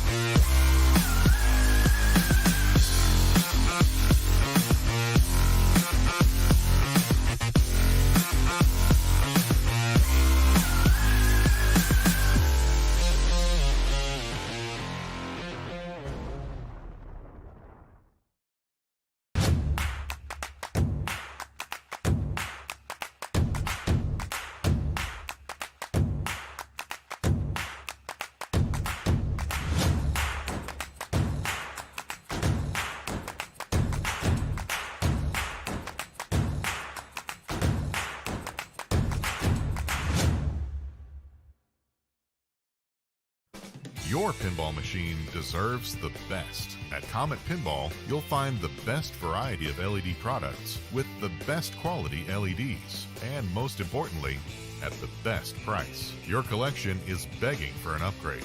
Order yours now at cometpinball.com. Scorbit is excited to announce Achievements, the latest in an amazing series of features available to thousands of connected pinball machines around the world.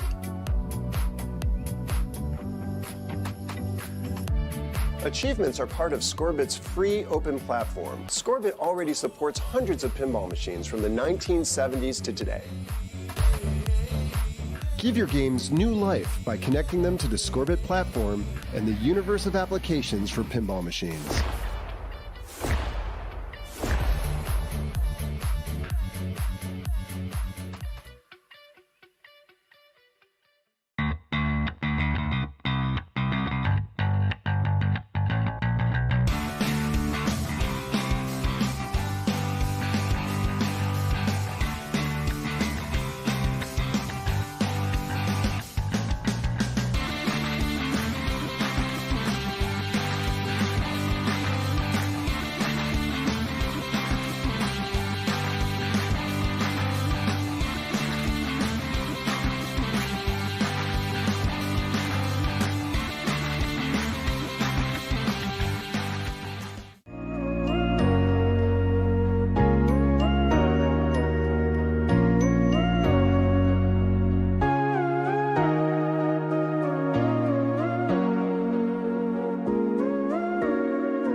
Oh, there we go. Okay, we're back. we're back. Once again, real quick, here is the TPN schedule. So here we are on Wednesday night. So last night was Mike and Carter and Lisa. So he's on stream. So definitely check him out on Tuesdays. And then tomorrow night, late in the evening, you can kind of see there 11 Central Time. Whatever you want to, whatever that is in Mountain Time. I know George is all about his Mountain Time. So check out George. Don't panic flip. And then yeah, we just saw the videos, but yeah, here's our 8 amazing sponsors. Comet, all your LED needs. Mesomod, some amazing mods to throw in your game. Scorebit, they're in all the JJP games. And Scorebit, obviously, you can add to any other game. I have a board in my TNA. Stern, we've been talking, or all the pinball machines, or 2 of the pinball machines you see behind me. Some amazing machines. Pinmonk, he makes some great stuff. He's in chat. If you have any questions about his products, I mean, just ask him. He's sitting right here. Zach and Nicole flipping out. If you need anything, especially accessories, they got a lot of those in stock. Pinball photos, make some awesome merch to hang in your light room. And then speaker light kits, if you actually look right behind me, those are speaker light kits, both in my Turtles and my Deadpool. So I'll tell you right now, if you get one set, you will buy a set for all your games. That's just how it works. But all right, there's those beautiful faces. Next topic. We're just moving right along. And by the way, chat, if there is anything specific, you got any questions or anything, throw it in. But otherwise, we're just going to keep shooting the breeze here. One thing I want to talk about, it's games on order, right? So Craig has 2 games on order. He politely said no to one, but like Craig has ordered through Stern, or he's ordered through a distributor through Stern. That's the experience you have. I've only ordered 1 new in-box game. It was my Turtles. I ordered it through Flippin' Out, and you know what? Stern delivered, and I had an issue with the original one. Zach backed me up. Stern stepped up. We got it taken care of. But Mike, I know you have had games from both Stern and JJP. You ordered GNR direct, right? Have you ordered anything from American Pinball or CGC or any of that? No, I actually have never even owned either games from either of those 2 companies. I've only bought new in box. I've only bought Stern and Jersey Jack. And the Jersey Jack was just the one, but the Stern, new in box, we've probably bought 7 or 8 new in box Sterns, maybe even a couple more. Now, I know when you got your Rush, the screws of your flipper mech literally fall out of the game. Like, did Stern ever help you on any of the early Rush issues? It's with the distributor right now. Okay. So yeah, there was a couple issues with the Rush. Actually, Rush was probably the most problematic game we had. Like you said, the screws did come out of the flipper mechs, and each flipper mech is held in by 8 screws, and between the 2 flipper mechs, 8 screws fell out. Right, so that's like 4 on each, or I think it was like actually 6 on one and 2 on the other. Wow. The problem with them, they were over torqued, and they had wood on the threads. Yeah. So I couldn't just put the screws back in again. So what I actually did was I took the flipper mechs and I just rotated them a half an inch, and then redid new holes. And it worked. I mean, so, Nice. and it's been playing solid ever since. My distributor did offer to supply me with a fully populated playfield out of a game they had at their warehouse still. Nice. Wow. And I could have swapped it out. And I said, you know what? No, it's okay. I don't want to, because it was the one they were planning on using on the floor for people to play.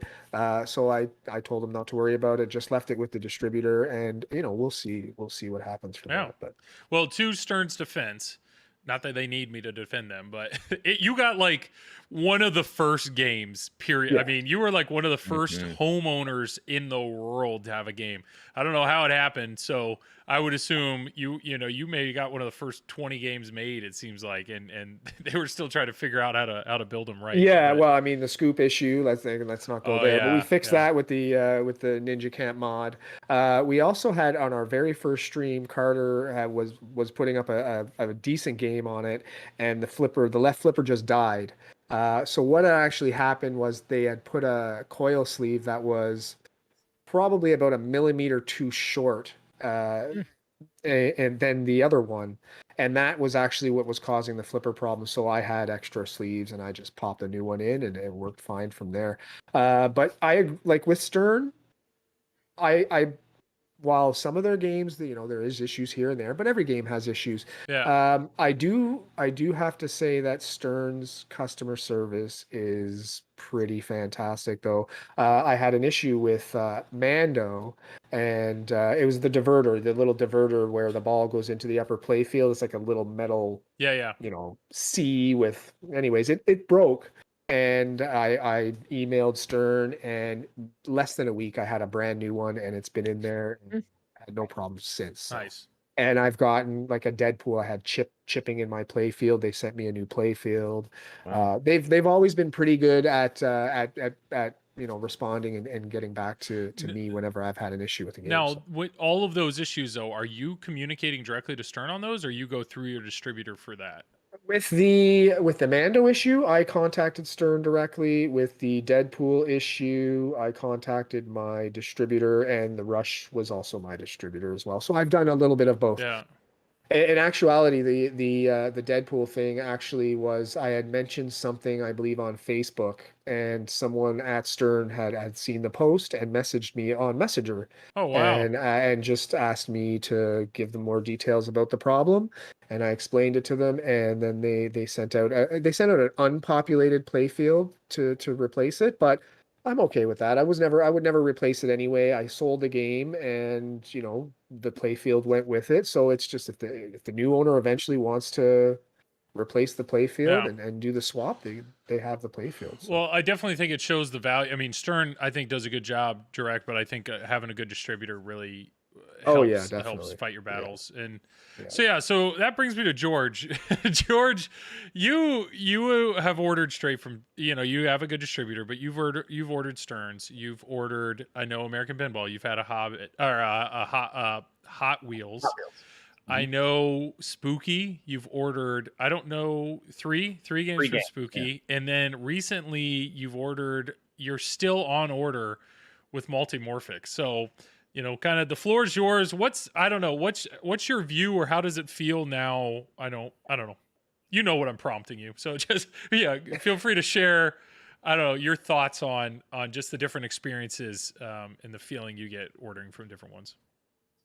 So going through a distributor is typically really nice. I guess it just depends on the distributor. I went through 2 distributors before I found Zach, and Zach has just been fantastic compared to the others. The only reason I moved away from previous distributors is because of issues, either non-communication with my second distributor. The first one, regardless of how many pinball machines I ordered, they just stopped giving discounts or any kind of help whatsoever. Like, even to the issue, they had a white glove service that I'm like, I don't want. I just want to pick up the games. I've purchased 5 games through you guys.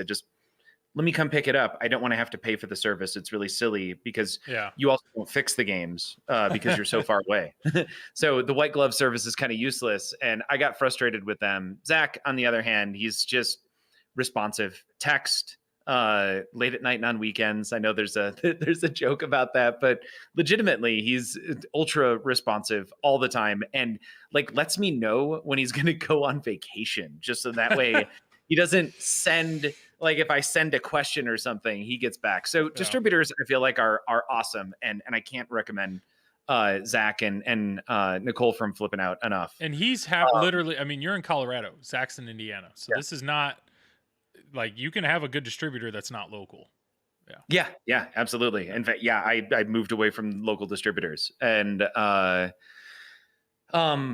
so what about American Pinball? How was that? So American Pinball, I didn't actually have to work with American. So I got mine used out here, and I was really happy with the quality of the game. And I got it from another collector out here who had got it from another collector who had purchased it direct from American, and they both had kept the game for a very short period of time, which was my first clue and should always be a clue going forward. When someone like Carl D'Angelo sells their Toy Story 4 very quickly, in the same way that that Carl got rid of his Halloween, that's a pretty big indicator that the game's probably not worth keeping. But yeah, the game was built fine. I had no technical issues with it whatsoever, which is great. But I didn't have to work with American Pinball directly. Okay. But I have worked directly with Spooky 3 times, and I Well- can't say enough positive things about working directly with Spooky. Okay. They are fantastic, super responsive. And the one time I feel like I kind of got shenaniganed due to the fact that they haven't invested any significant effort into their hosting or software when it comes to purchasing. Like when you go on launch day to buy a game from them directly, you're waiting 10 minutes just for the screen to load. And that's really easy things as a software developer who works for the government. Like that's just a company spending $15 a month on hosting and not putting any effort into a website to handle basic purchasing abilities. You can defeat that very easily, and you can scale up and down, and there's very little cost to it as long as you're willing to put money and effort into the software side of things, which has ultimately become my biggest issue with Spooky, and I think is indicative of why you're seeing new games selling on the used market, but still new in box, several thousand less than what they are new. People are just trying to get out from under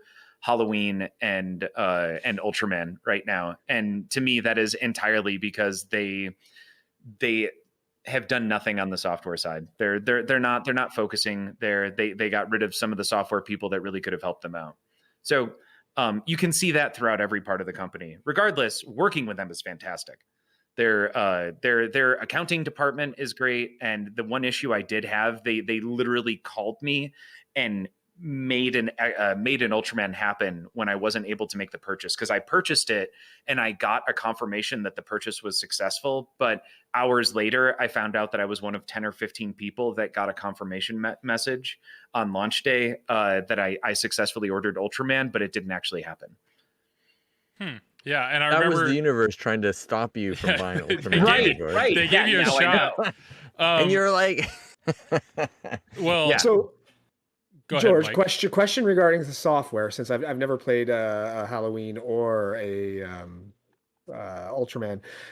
Are you talking about code, like actual like game Yeah. rules, or is it just buggy? Or Ultraman didn't have a way to turn off the shaker motor, and the code and rule set. Like once you get into a mode, you were stuck in the mode until you drained out, and that was in every mode in Ultraman. Like it's there. They had the assets, they had the licensing, and I think it was one primary developer who was managing the release schedule and doing the majority of the code for both Halloween and Ultraman simultaneously. And they had dropped Bowen Karens as, now they may have dropped Bowen for other reasons, and I'm not saying they, but I would have liked to have seen in the same way that Stern put out a big public announcement that they hired 3 new software developers. And that was even before I think they pulled in Ray Day. Like they doubled down on the need for software, understanding that that's where the majority of the game is nowadays, is in software. And as a software developer, I can tell you that you see these indicators for companies where they don't value the software portion of their company, and it's because they don't realize it's a product. And they don't realize that it's their most significant product. And you can see that in simple things like the fact that their website crashes on launch day. It's just, it's indicative of a company that doesn't realize where their actual assets are. Interesting. So a few things real quick. First off, Pride Pinball, Sean, he's in chat. Check him out. Fantastic stream.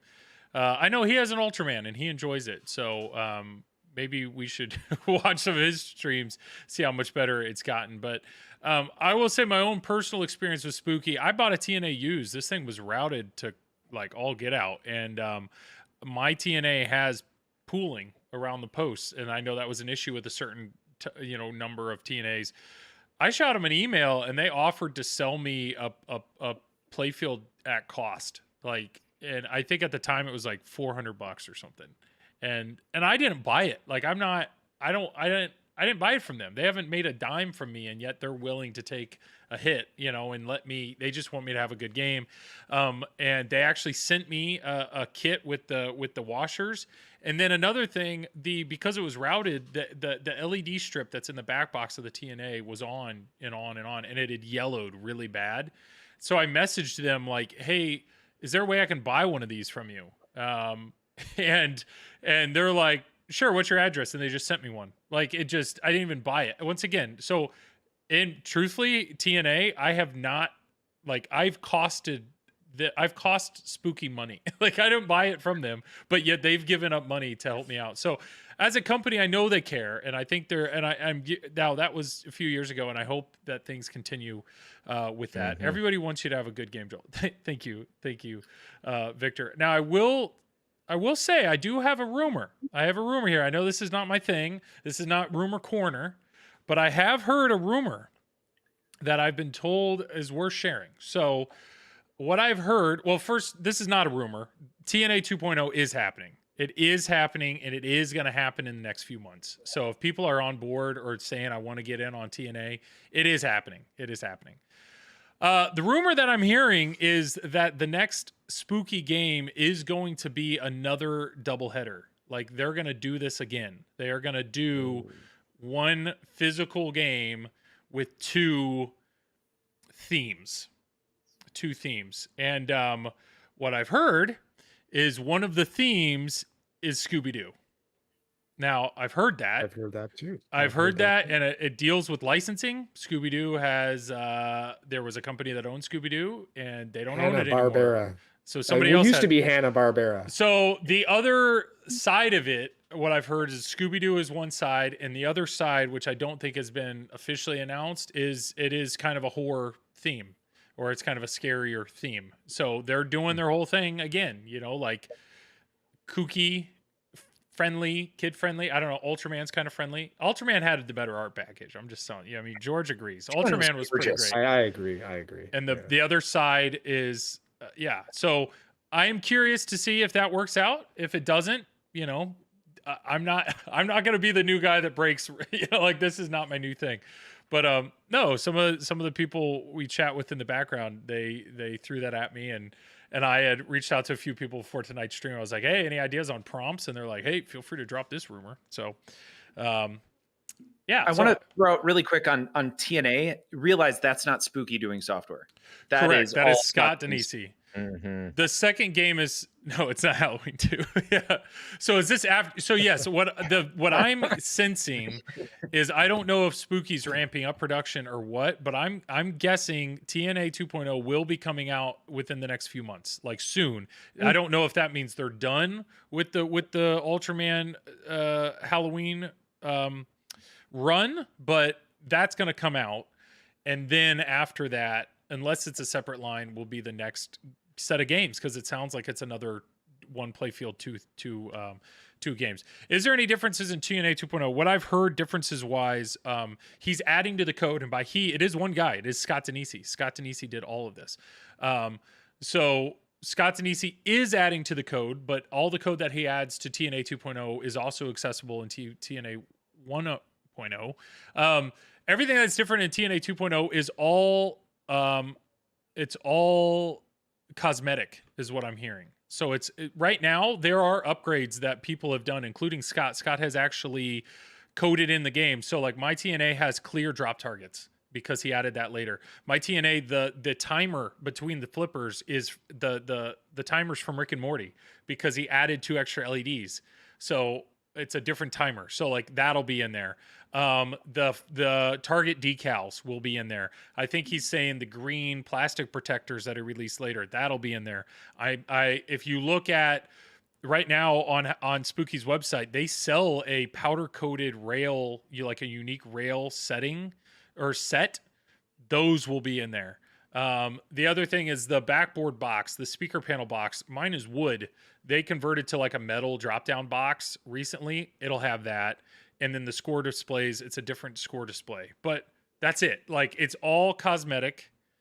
Maybe there's more, but it's anything that they're adding to TNA 2.0. He's saying we as TNA 1.0 owners have the ability to add to our own game, or have already had the ability to add to our own game, which is cool. Like, I respect Scott for making the TNA 1.0 owners not feel like less, if that makes sense. So yeah, I don't know. I mean, sure, maybe he could change. I don't know. Like, maybe they change the art a little bit. I mean, he could.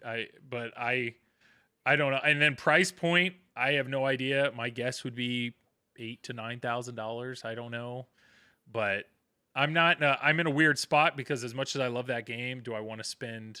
Do I want to try to sell it and upgrade? I don't know. I really kind of like the one I have. Is it going to cost money to upgrade to the new code I doubt on it. your version? Scott, or is it just going to be? It's funny talking to Scott. Scott cares. So like it kind of goes back to Craig at the beginning. Like TNA is his firstborn child, but the reality is like TNA, he loves TNA. Like TNA is such his baby. And as much as he's proud of Rick and Morty, like Rick and Morty, there were so many other people contributing to Rick and Morty. TNA is like 97% Scott Denisi, and the other 3% is Matt Andrews, the guy who did the art. That's it. Like that is it for TNA. So I know Scott cares a lot about Scott cares sounds like a charity. Scott cares a lot about TNA owners. A lot about them. So he wants to make sure that everybody's happy with his game. I'll tell you, as a TNA owner, if you have an issue and you put it in the Pinside TNA thread, almost guaranteed, like within 24 hours, Scott Denisi is going to tell you how to fix it. Like the guy cares about his game, which is incredible. I know. I mean, George and I have both been to his house. The dude is awesome. Yeah. So there you go. There's your rumor. But TNA 2.0 absolutely happening. Absolutely happening within the next few months is what I've been told. If it doesn't happen, I don't know, be mad at somebody else. but Well, yeah. I find that really funny too, Joel, what you're saying about Scooby-Doo being the next rumored title, because at Texas Pinball Festival, they had a Scooby-Doo towel like right on their display, and we had our guy John, who was doing Dr. John, who was doing the spooky news. I said to him, look, go up and talk to them and say, hey, are you trying to troll the community with this? Is this your next title? And they're like, oh, no, we've had that that towel on all of our for the last few years. It's so funny that you're finally noticing it's here, and here they are actually doing Scooby-Doo, which I find hilarious. That in fact it was a bit of a troll. If you go back and take a look at the footage there they are. When you look at interviews, they're like, there's the Scooby-Doo towel right there. Yeah. At least the rumor that I've heard, there was somebody else. There was some other company that owned the Scooby-Doo pinball license, and they went to renew it. It like lapsed, and they went to renew it and couldn't because somebody else owns it. And so that was years ago. I think I heard something about that, like years. That's what I'm hearing. Ago. I'm hearing it's whoa, Ray Day coming in with the raid. Nice, appreciate you, Ray Day.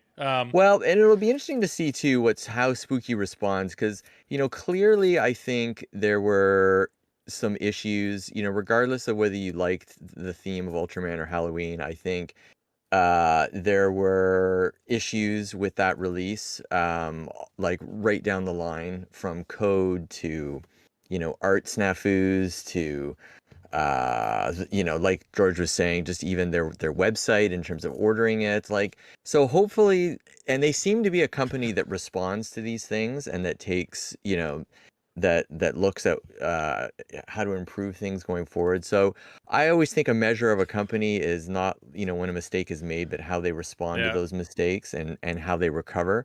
And so I'm not thrilled to hear that they're doing another double theme off of one layout. I don't like that concept in general, because I do think at some point you're reducing your resources there, and I do like the concept of really honing in on a design or a theme and just making that as good as it can be. And there's only so much time to do these things, and I do think in a smaller company you're reducing your I don't know, you're reducing resources, and on a company that's already thin right out of the gate in terms of all those resources, I think that is not the best of moves. But hey, it worked for them. And again, there's another financial success story. Say what you will, but they sold what they had to do, and are moving on from it. It's too bad ultimately it wasn't, I don't think, their best work, but they sold let's out, see how they respond. They sold out. So sorry, I'm not go ahead. Oh yeah. So two things. First off, Ray Day apparently just blew up Simpsons. Who knew that guy was good at pinball? Huh? I mean, come on. Yeah. So well done, Ray. You should try competing or something. I don't know. I don't know. And then That's George. That's who you need to battle. You need to battle Ray. That guy will put you in your spot. No, you need to do a battle and get I'll Escher on comment. stream. Yeah, get Yeah, there Escher you on go. There stream. you go. Yeah. I'll bring in Escher or Yeah. Zach, and they There you can go. battle, and I will just pretend like I know what's going on. Well, hey, you have I think Rush, dude, battle him on his own pin. Either battle him on Rush Yeah. or battle him Do on it. Godzilla. So there's one thing, but thing number two, pre-orders. I 100% you think about, so when you pre-ordered previously with Rick and Morty, and George, you bought Rick and Morty. You were on day one, you were on that. There. And but they sold out of both Ultraman and Halloween before it was even shown, right? Like it was 4 hours, 4 but hours, no I think. gameplay. But there were pictures, right? I mean, people just. But now that the game's come out, and now that people have seen the code, and now that people have seen how it's gone, this idea of Pinwong said, how many people were burned hard enough that they won't do it again? I am really curious. Like, this kind of brings up a discussion of, I think people buy games from Stern with trust. Like, it'll be fine. And because you got people like Ray Day on code, even if the code comes out at 0.86, like, I mean, thank God that Keith's only at 0.97. I mean, maybe he could salvage this game, right? I mean, he's got three points to go. Maybe he could salvage Godzilla at this point. But it's, I feel like there's trust earned there, and I don't know. I mean, JJP, it was with people in a weird spot, but yet, like, most of these games haven't been disappointed. It wasn't until this one, all of a sudden, these people that have been on pre-list orders for years, now all of a sudden Toy Story drops. Did I say TNA? Toy Story drops. Toy Story 4 drops, and now all of a sudden they're like, oh crap, like, I'm hesitating. Should I be hesitating? I don't know. But Spooky, Didn't the CE sell out of the Toy Story before really there was much even revealed on that? the sellout though is more like, the distributors knew, if a distributor knew they were getting 30 sell through, really. they have every distributor had a list of 80 people when they knew they could have 30, so they were confident those were spoken for, right? So I don't know, it's just a weird, and maybe I'm curious what chat feels, but like I just feel like if we hear of a title, like right now, one of the rumors for Stern is Venom, and I know Hottie with Frisco Pinball is a huge Venom fan. So like Hottie's like, I'm in on an LE. And I feel like Stern at this point kind of deserves that confidence. Like, you can kind of buy with confidence that there's a good chance that game's going to be good. I mean, am I wrong? Like, are there duds at this point? Yeah. So go. I don't know. I've said a lot. I mean, Mike. I don't. Go ahead. I feel like Spooky traded on Stern's good trust with the public on this. And I think as we approach a recession, if depending on when they announce, I think I can't imagine anybody that the same number of people are going to jump in without at least waiting to see. So if Spooky wants to potentially sell out again, I think they're going to have to do it with a video and maybe a live stream before they open up orders. And I hesitate. Like, I know I'm never buying from Spooky sight unseen again. Like they messed up big time in my point of view. And I lost $1,500 on a pinball machine. And I got lucky because I just saw an Ultraman new in box go for $6,700. Yeah. An Ultraman, whatever Crazy. the Ultimate Edition, which is 9,500 ship, go for 6,700, and that's In where today's the market market is right yeah. now, and that's what happened. Yeah, that's I really hope. At this point, I would expect, but at the same time, I kind of hope that the pinball has learned their lesson at this point, and unfortunately, I was one of those people that learned. And I am curious here, and I'm not trying to bring this up like a touchy subject, but George, you're also the only person in this group that currently has a P3 on order. So you've been riding a roller coaster here, and if Pride Pinball is in chat, I mean, I know Sean has one on order too, but you placed this order at Chicago Pinball Expo last October. So you've been riding this ride a while, and I know you've played Wonka. You played it at Texas, But now, like, I don't know where are you feeling on like, yeah, I don't know. What's your current view on this? So the reason I like multimorphic honestly had nothing really to do with the game itself. There wasn't any game in particular that I'm like, this is great. It was the idea I'm a .NET developer, and knowing that I could pull in Unity and kind of play around with game design in a modular pinball system, I kind of bought into that idea, really enjoyed it. And on top of that, I was really happy with Heist when I got to play it, and knowing that they were talking about a new game coming out and you would absolutely love it. It was based on a theme. I felt really confident, but that was at Expo. Yeah. And they initially were talking about you'd probably get your game in January to February. And then from January to February, it got pushed back to March or April. And then from March or April, I was told you will get first choice on choosing a new system with Weird Al after Weird Al was announced. And they said you'll get it in May or June. And we are now at the end of June, approaching July. And I got another email a few weeks ago saying that, sorry, there's still issues. So I'm hesitant at this point, especially after the Spooky fiasco, to stay, I guess, invested with my down payment at this point. The cool thing is, Multimorphic has offered multiple times to return the down payment and kind of present hey, we're pushing things back.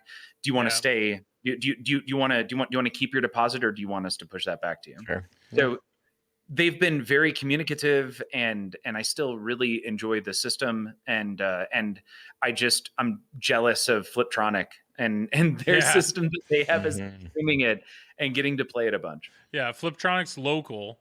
They kind of helped with the unveiling video, and so one of the deals was they had put in they went to buy it at a similar time than George, and so one of the deals they made was that they would just take home one of the pins that was at TPF, and they did. They literally drove it home. So they're like the only person streaming it right now, but there's not a ton of people that have them. The reason I bring this up, though, is because another guy in TPN, Hottie, Frisco Pinball, he just got contacted by CoinTaker that he ordered a full P3 with Weird Al, and he's supposed to be getting his like soon. Very soon, like CoinTaker. So it's curious, like, how did CoinTaker? So Hottie placed the order with CoinTaker at TPF, which was in, what is that, January or March? Months later? Yeah, no, March. And yet March. George ordered it directly from P3 6 months earlier, and George is still waiting. It's just I mean, directly from Jerry, by the way. Yeah, like Alex and Jerry right there. Like shook Jerry's hand afterwards, and he was really appreciative. And I don't know. It's a weird thing. I mean, we're seeing this more than just P3 though. Like it is crazy to me. I mean, I would consider Zach. I mean, flipping out, they're awesome. Zach, I would consider a friend. And knowing about Zach and the frustrations he has about getting the games that he's ordered, because he's like his order list is so long. And then it's funny seeing like, for example, Marco Pinball has an advertisement on Instagram that they have Deadpool premiums in stock. It's like, wait, Marco has them in stock, and yet I know Zach is like he has so many on order, he has no idea when they'll be fulfilled. You know, like that means Marco doesn't have orders. There just has them in stock. Like it's crazy, this world of the pinball manufacturers trying to please distributors in different size and try to get them in different locations and everything. I just what a mess. I don't envy it. Yeah, I don't know. Well, you guys in Canada, I get no sympathy from you two. You guys, like, we have this one is a journey. distributor. Yeah, That's it. We have one distributor we can buy games from, and it's Player One. I have no complaints. I have a great relationship with our distributor. I go through the Montreal location, which is 2 hours from me. I'm sure Craig probably goes through the Mississauga one, right? With Jerry. And both Player One are great to deal with. I've had no issues with them. I mean, I look how quick I got the Rush. Like you mentioned that earlier, right? That was through Player One. And the reason why I got the Rush quick was it was actually originally for an operator who canceled his order, and I was, I believe, first on the list for a pro outside of the operators. So he contacted me, and I got to pick it up. So that's So that's like, you know, it's good to have a good rapport with your with your distributor for sure, because you can benefit, like, the odd time maybe you'll get a game quick. Yeah, But- or Craig's distributor will call him up, and Craig will tell him no. I'll It's say, good. not today. Not to. I'm not in the right mood. I don't want to. Yeah, do you know it. what's going to happen? He's going to get Godzilla next month. Yeah. He's going to be like, "Oh, okay, we got no." He said no last time. Let's go to the next person on the list. Yeah, I Yeah. know. Well, I don't want to call Craig. He may not be in the mood. So Yeah. that's great. I'm just giving you a hard time, Craig. But I don't know. I mean, hey, we're at midnight. We're a little past. Dr. John, by the way, I know I'm not going to get any sympathy from him. He's in Australia, so I can't. And then talk Yeah. about another guy who's got the #1 Fathom on order, and he still hasn't got his game either, while other people are getting Oh, getting I hadn't there. even thought about that. Yeah. Yeah. Dr. So John, anyway, do you and have these any things happen scoop for on that? various reasons. There was a story behind that as well, but Yeah. Yeah. and mostly it's, I think Dr. John's such a nice guy too. They're like, hey, do you mind if we? And he's like, yeah, sure. Marv, Travis Murray's in chat, everybody. So, Marv. I Oh hope that- God, let's hope- end this stream. Hope right the now. comfy's treating y'all right, man. Yeah. Yeah. Well, cool. Well, still waiting. Interesting. Well, is there anything else? I mean, we'll open it up at this point, chat. Any other last minute questions or anything? I mean, you got 2 Canadians, 2 Americans, 2 streamers, 3 streamers, 2 podcasters, 4 great hats. I mean, so many good, yeah. So George is the Cookie Monster, and he just learned that company's called Cookie, and then you learned later on what the company actually is. So yeah, it's a pretty great hat. They grow weed in California. Yeah. My wife has no clue what this is. I had an Outlaw Pinball hat on, which is the same hat as Mike, and somebody's like, "Is that a pinball wearing a mask, like a surgical mask?" Like they thought it was like a COVID pinball hat. I was like, no. I got a Fathom coming too. The Fathom looks incredible. Fathom absolutely looks incredible, and I haven't had a chance yet to play not haddock. Holy cow, haggis. I haven't had a chance to play a haggis game yet. I'm super curious about how their play fields feel. I bet it's pretty cool. Mm-hmm. Who's up for Pin's new stern in August? I mean, of course we're all addicted to this, so we're all looking forward to it. Yeah, we're all looking. I'm forward already to it. working on what's going to go if I want to pick it up, Yeah, if I want to get it. yeah. And then when CGC's new, I don't know. CGC and American are both like, I don't know what's going. Like, I Well, just they're don't still know. just trickling out Yeah. on the Mhm. cactus Legends of canyons, right? Valhalla. Like, Yeah. yeah. Yeah. I got a question for Yes. unfortunately, Craig, I don't know if this impacts you, but Joel and Mike, what game is next on the chopping block for you guys? Oh, it's hard to say that in front of you, but I think know what it is. unfortunately it's turtles, and No, yeah. Joel. And the reason being is No. I love turtles, and I will tell you, every single time I stream turtles, like when I battle George on it, like you fall in love with that game again. That game is such a fun game, and I will You're tell gonna you, regret it, Joel. I know, Craig. This is not a fun. I'm not feeling good about it. Okay, but turtles, I love turtles. The problem is, not a ton of my friends. And don't act surprised, Travis. You know this. Not a ton of my friends and family, they don't love that as much as Deadpool and TNA. Like TNA gets played every single time that my family comes over. They all love it. TNA can't leave.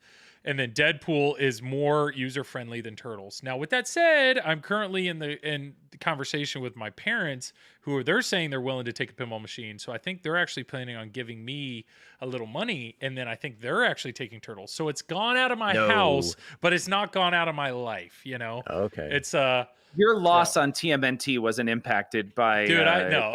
Isn't impacting your choice. No. I had a blast. It's just I'm in a very fortunate situation where I get to borrow a game from Zach, and so I have to leave a slot open for whatever Zach's going to give me, and because of that, I can only fit 4 pins down here, which means currently I can only own 3. So one day when I'm sick of streaming and I can get my 4th slot and I can actually own my, we'll cross that bridge when we get there. But right now I'm genuinely cannot wait to own Godzilla again. and that's where, if Godzilla's coming in, I am personally okay with Turtles going out. Like that's my, Mike knows, one in, one out. But Yep. Craig doesn't want one to come in apparently. So, Right. yeah, Mike, what do you got? What would be your Oh, you know, it's funny because we actually were having that conversation as to premium, what right? is the next game to go. And we streamed Mando yesterday on TPN. And the reason behind that stream was actually I said, I want to play the game a little more to see if maybe this is the next game that's going to be on the chopping block. And it's not because I don't like the game. I think it's the best. I've said it before here. It's the best Star Wars game that's been made to date. And I do enjoy the game. However, I've done You've done it everything there all. is to do in the game. There's really no more left for me to do. I think the theme is honestly, Mando is probably the best theme, in my opinion, of all the games we have in here. I love the integration. I love the sound effects, everything. I just think that I'm done with everything I wanted to do in the game. So it's probably going to be the next one out the door. Avengers was also kind of on the short list, but I started falling back in love with that game again. It's so good. It's really good. I don't think I can part with that now. But likely it'll probably be Mando. If the next game, if it's Venom or James Bond or whatever the next theme is, and it's something that looks good and we want, then we'll probably move the Mando. Yeah, and I to be honest, we're both. I mean, we're all in a great we all own great games right now. Like none of us have a dud, like that's just taking up floor space. These are all great games, and it's a tough battle. But George, I mean, where are you at with you have a 7-pin collection, right? Isn't that your 9? Okay, yeah, 9. If you count multimorphic, assuming it gets here yeah. at some point. But 8 pins, and TNA is off with Joe Hills right now. But I've actually got Guardians of the Galaxy and Tron likely going up for sale in the near future. Yeah, Mike likes his Guardians of the Galaxy. Oh. Yeah, even though Guardians.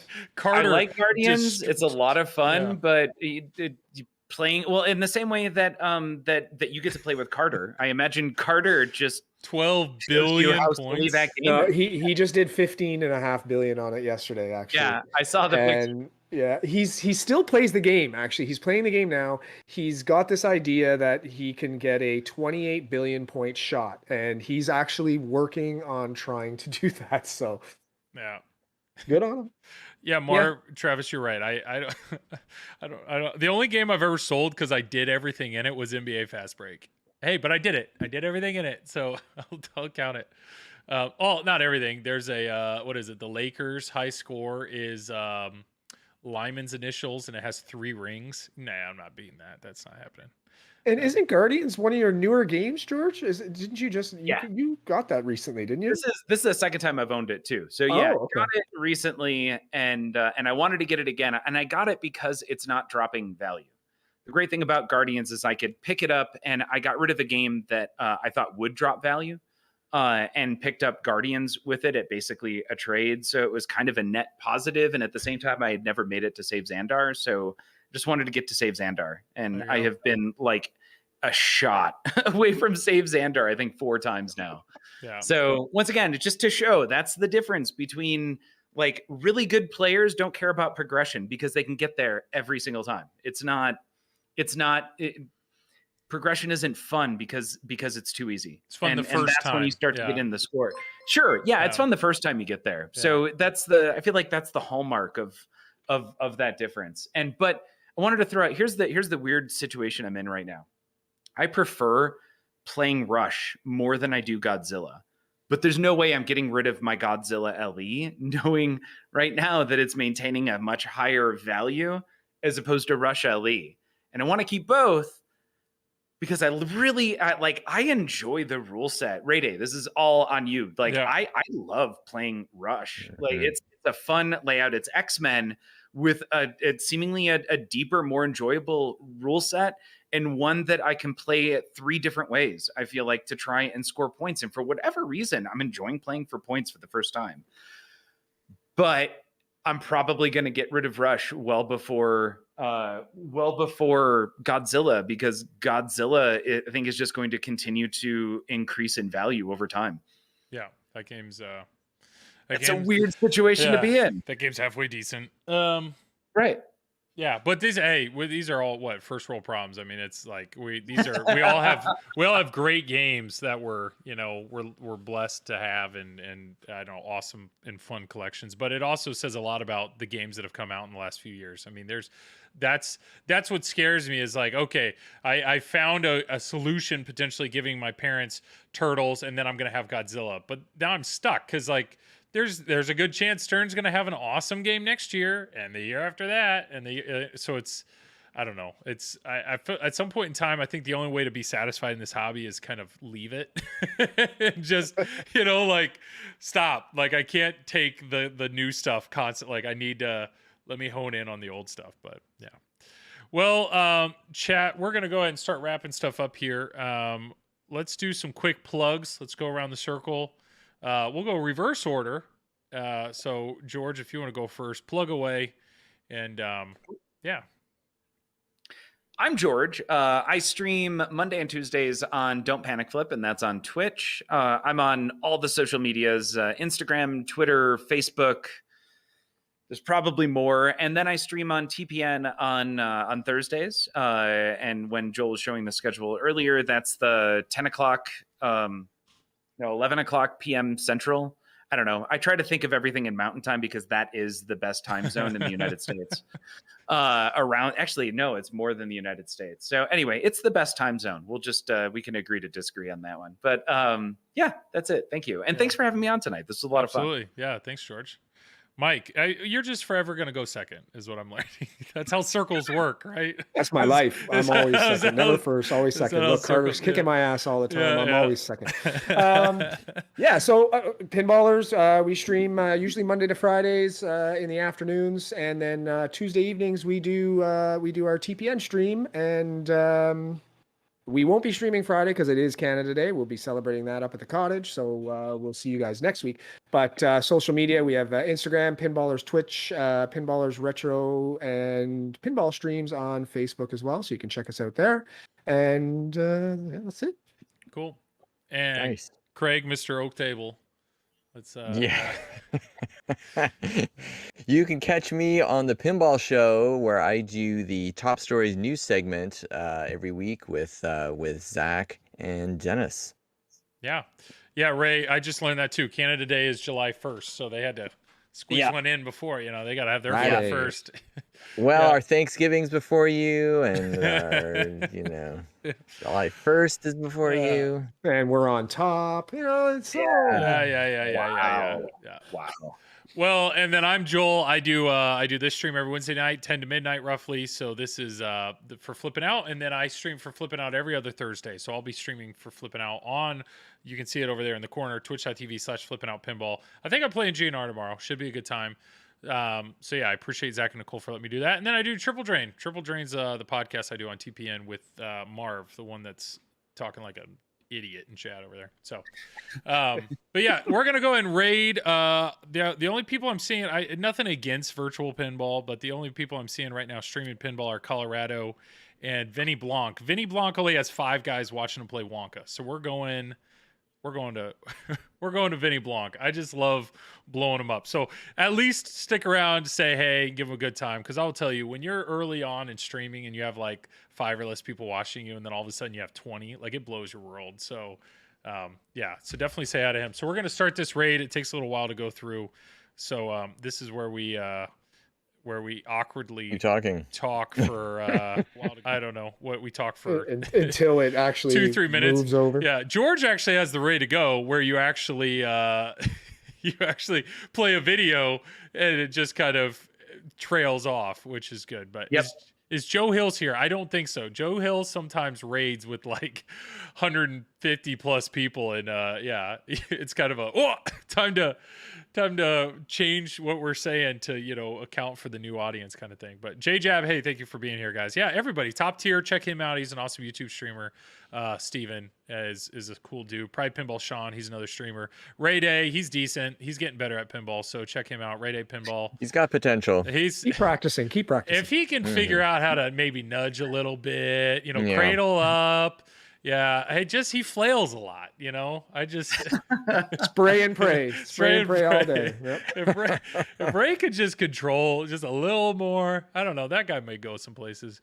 Ray Day probably has a hot pocket, dude. That was the best. I forgot. Ray Day was on my stream once when we were streaming Rush, and he was talking for like an hour straight, and then at the very end when we go to shut down, he's like, dude, I just remembered I have a hot pocket in the microwave that I forgot about. Like it was like an hour or two old hot pocket at that point. But all right, the raid should go anytime. If you got in here, delicious. If you got in here late, this video will be on YouTube, so feel free to check out the beginning, and it should be going now. So there goes the raid. Hey, the four of you guys, let me pause that. I appreciate you. Anybody that's still Thanks, here, Joel. thanks. I'll be streaming again Thank next you. Wednesday, or check me out.